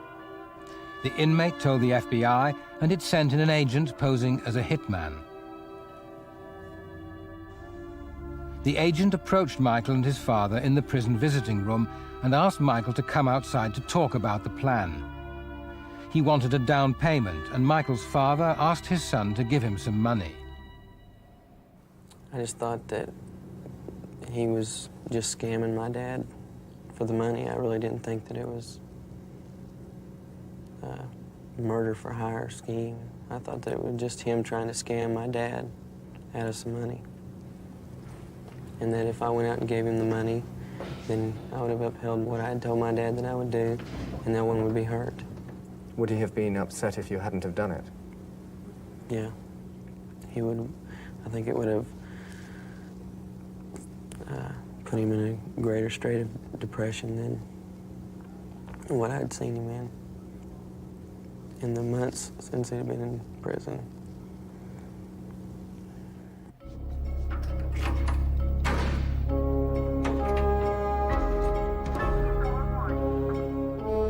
Under pressure from both his father and the FBI hitman, Michael left the prison visiting room and met the undercover agent in the car park. He asked me if I'd brought the pictures of the people, their addresses, and I told him no, because there was no plan before I ever got here of meeting with him or any knowledge of him even being here. So you'd never been asked for any pictures before this point? No, never been asked for any pictures before this. The undercover agent, calling himself Chuck Ross, rang Michael the next day and taped the call. He made it very clear he'd do the killing, as long as he was paid. Michael had just talked about the plan with his grandfather when he took the call. Hey, you still there? Yeah. That's my grandpa, and I don't know. He's pretty. I understand. Let's do this, Mike. I don't want. Let me tell you what he's saying. All right. He's saying it's happening too fast for him, and it's a little bit fast for me too. Well, hey, if you want to wait, that's fine. All I'm interested in. All I want to do is make sure there's green available, and then that's fine. And we'll work out the details for how we make contact later and what you're going to do with your alibi. There's ways to handle that, but we got to know. Right. See, I think we need to talk about that because you don't necessarily even have to be there. There could be a drop somewhere, Yeah. Okay.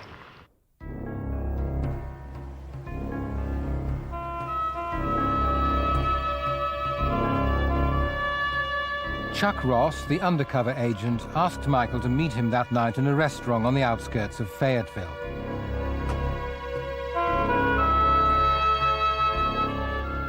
Ross wanted a firm guarantee that he'd get the $5,000 that Michael's father had promised as payment for the killings.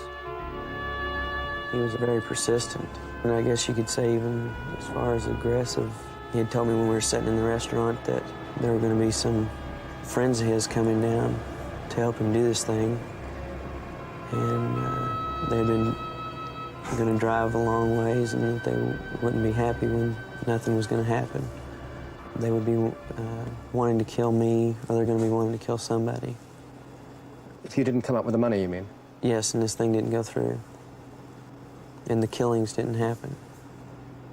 At this point, I believe that he was a killer, and I was just really afraid,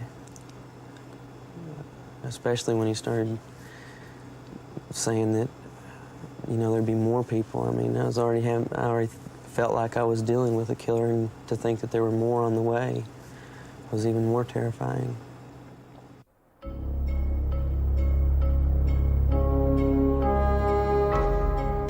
Michael persuaded Ross to delay the killing. With his father's trial only a week away, he hoped the plan would be forgotten.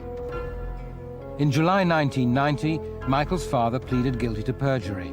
His son thought the ordeal was over, but in September, he got another call from the agent. I'd just gotten back from visiting my dad. It was a Sunday visit, and I was laying in bed. He called and said real quick, this thing's going down. Your dad's pressuring me to do the job. Hello? Yeah, Mike. Yeah, real quick. I've been in touch with your dad. You talked to him? Today? Okay. I just told him I got a letter from him. This thing's going to go down on the 18th, late at night, or early in the morning on the 19th. Your grandpa better get your alibi set. He never said that to me back today. No, I don't know what he said to you. I got a letter from him. Anyway, you get your alibi set. I'll have some evidence to show you. Probably the next day or the day after. I had not talked to him since the 8th of July, 2.5 months. And your father's perjury trial was over, so there was no real need for the killing anymore? No. That was the whole reason was that they were going to testify. And against your father? Right, exactly, in his perjury trial. And he pled guilty to the perjury.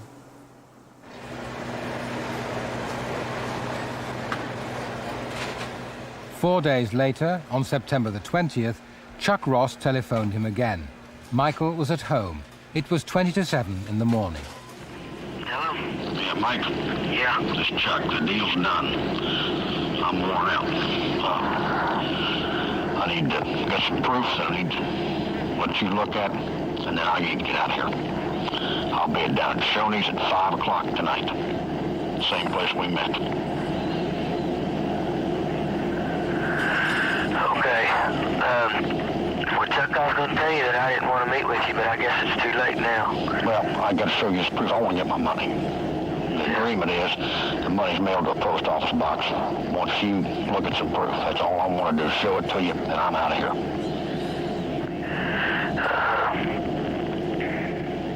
I'll just see you there at 5 o'clock, same place. Tonight? Yeah, 5 o'clock. I'm a long ways. I'm away from here. I got to drive. I'll be there at 5 o'clock tonight. Then I'm gone. That's the last time I want to see you. Did you really believe he'd killed the Harringtons? Yes.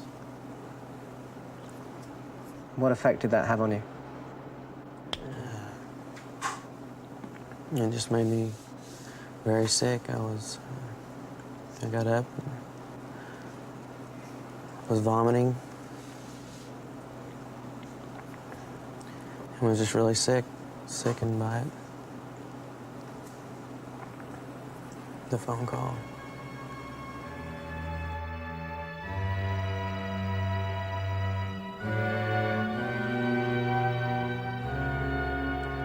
The undercover agent brought some faked evidence to their meeting at the restaurant later that day. I came in, he was sitting at a table, looking at a magazine. I sat down and he said, when I pass the magazine over to you, flip to the center, and you'll see the photographs of the Harringtons.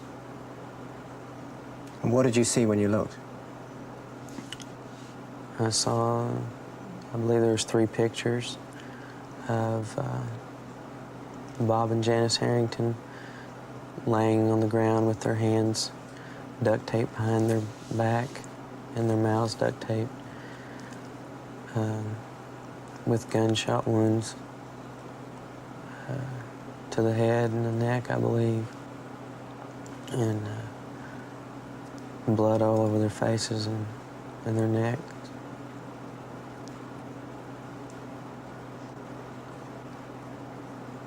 And what did you say?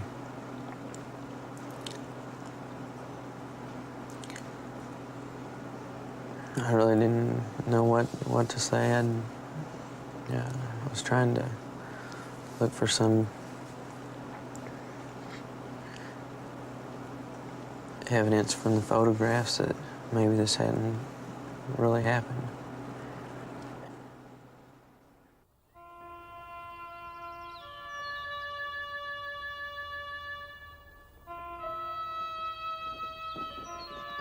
Michael, his father, and his grandfather were tried for conspiracy in a murder-for-hire scheme. The jury decided they were all guilty. The judge disagreed.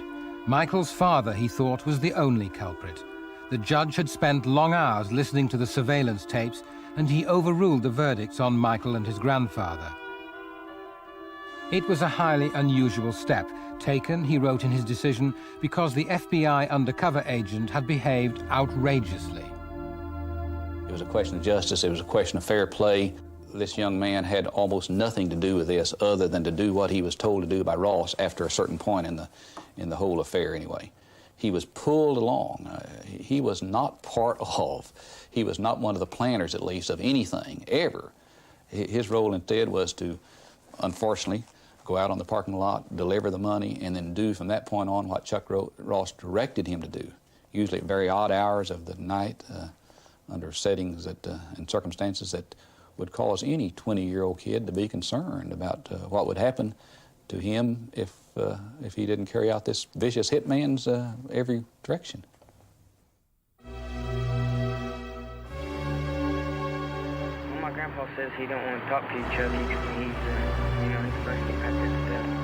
But that's his shot. I got to feel sure of myself. Sounds like he's the man. It sounds like he's the one calling the shots to me. Sounds like you're in the middle. Yeah. Well, yeah, between him and my dad, and he's worried that he thinks that he probably ought to be out of town. Well, that's all right. He's out of town. I don't care if he's out of town. What I'm saying is, once I kill these people, then my neck's stuck out for $500. I do not believe he would have been in any way involved in a murder. I don't believe there would have been a murder. Now, again, obviously, I can't swear that that's true. I can't be certain of that, but based on everything that I saw, I do not believe there would have been a murder without the FBI's involvement. I don't think they stopped a murder from occurring. Undercover stings are an essential part of the fight against modern crime, but they need very sensitive handling. In Michael Pardew's case, the judge felt the FBI had made a criminal of an innocent man. On a point of law, a higher court later reinstated the jury's verdict. Last year, Michael was fined and given 3 years probation.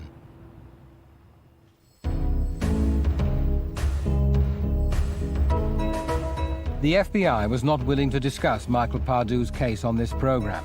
The Bureau says it never discusses anything about undercover operations.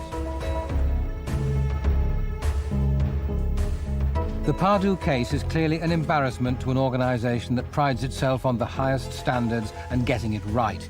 So it's perhaps not surprising it has no comment to make. When an agent goes through the academy, he's told all the way through that he's being trained to be the best agent in the world. When he graduates, the graduation speech says you're the best that there is in the United States. And so when they come out, they feel, as you would expect them to, that they're wonderful and they are good. There's no question about it. But they basically set them up so that if they do something wrong and somebody criticizes them, they feel like it's a personal affront to them.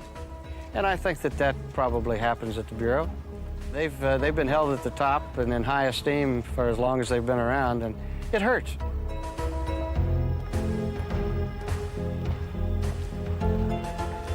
In 1993, the FBI hit its lowest point for many years. Its director stood accused of ethical violations and had to be sacked. Worse still was the tragedy in Waco, Texas, when the FBI laid siege to the home of a religious group called the Branch Davidians. It ended with the deaths of 75 people, killed when the building caught fire as the FBI was trying to force the occupants out. Just 9 people survived. An internal report cleared the Bureau of blame, but it was the biggest loss of life of any FBI operation.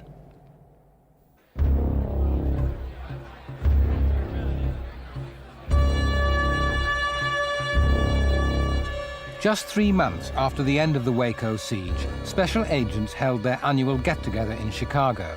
There were seminars, speeches, and a morale-boosting prize-giving.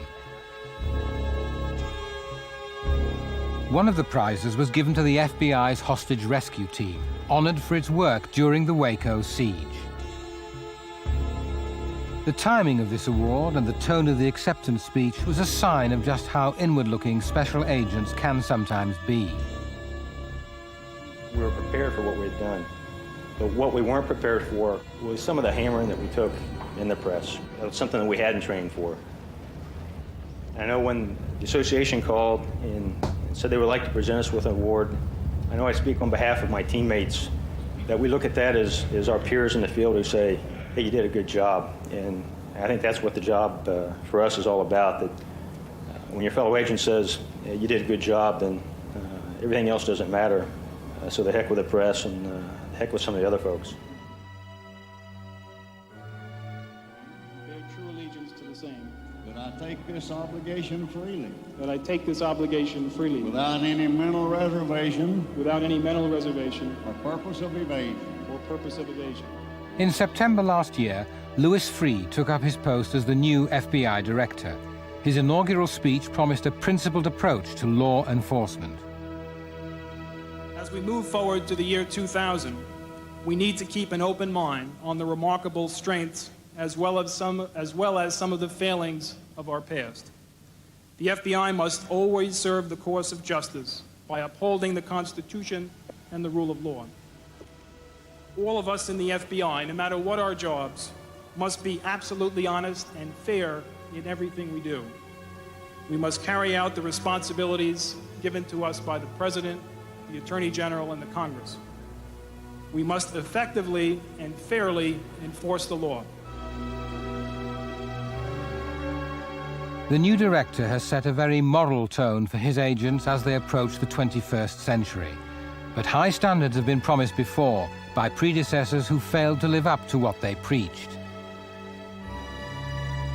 With the long and controversial history of the FBI, the new director will need great determination to ensure that his words do not become empty rhetoric. What we're talking about that the Bureau must do is keep its finger on the pulse of the American society as to how it is evolving, how it is changing, and keep in sync with that so that they don't get out of step with the changes that are occurring, the changes that cannot be stopped. And I think if the Bureau will do that and then keep in mind its primary objective of protecting the American people, it will be successful and it will maintain the respect and support of the American public.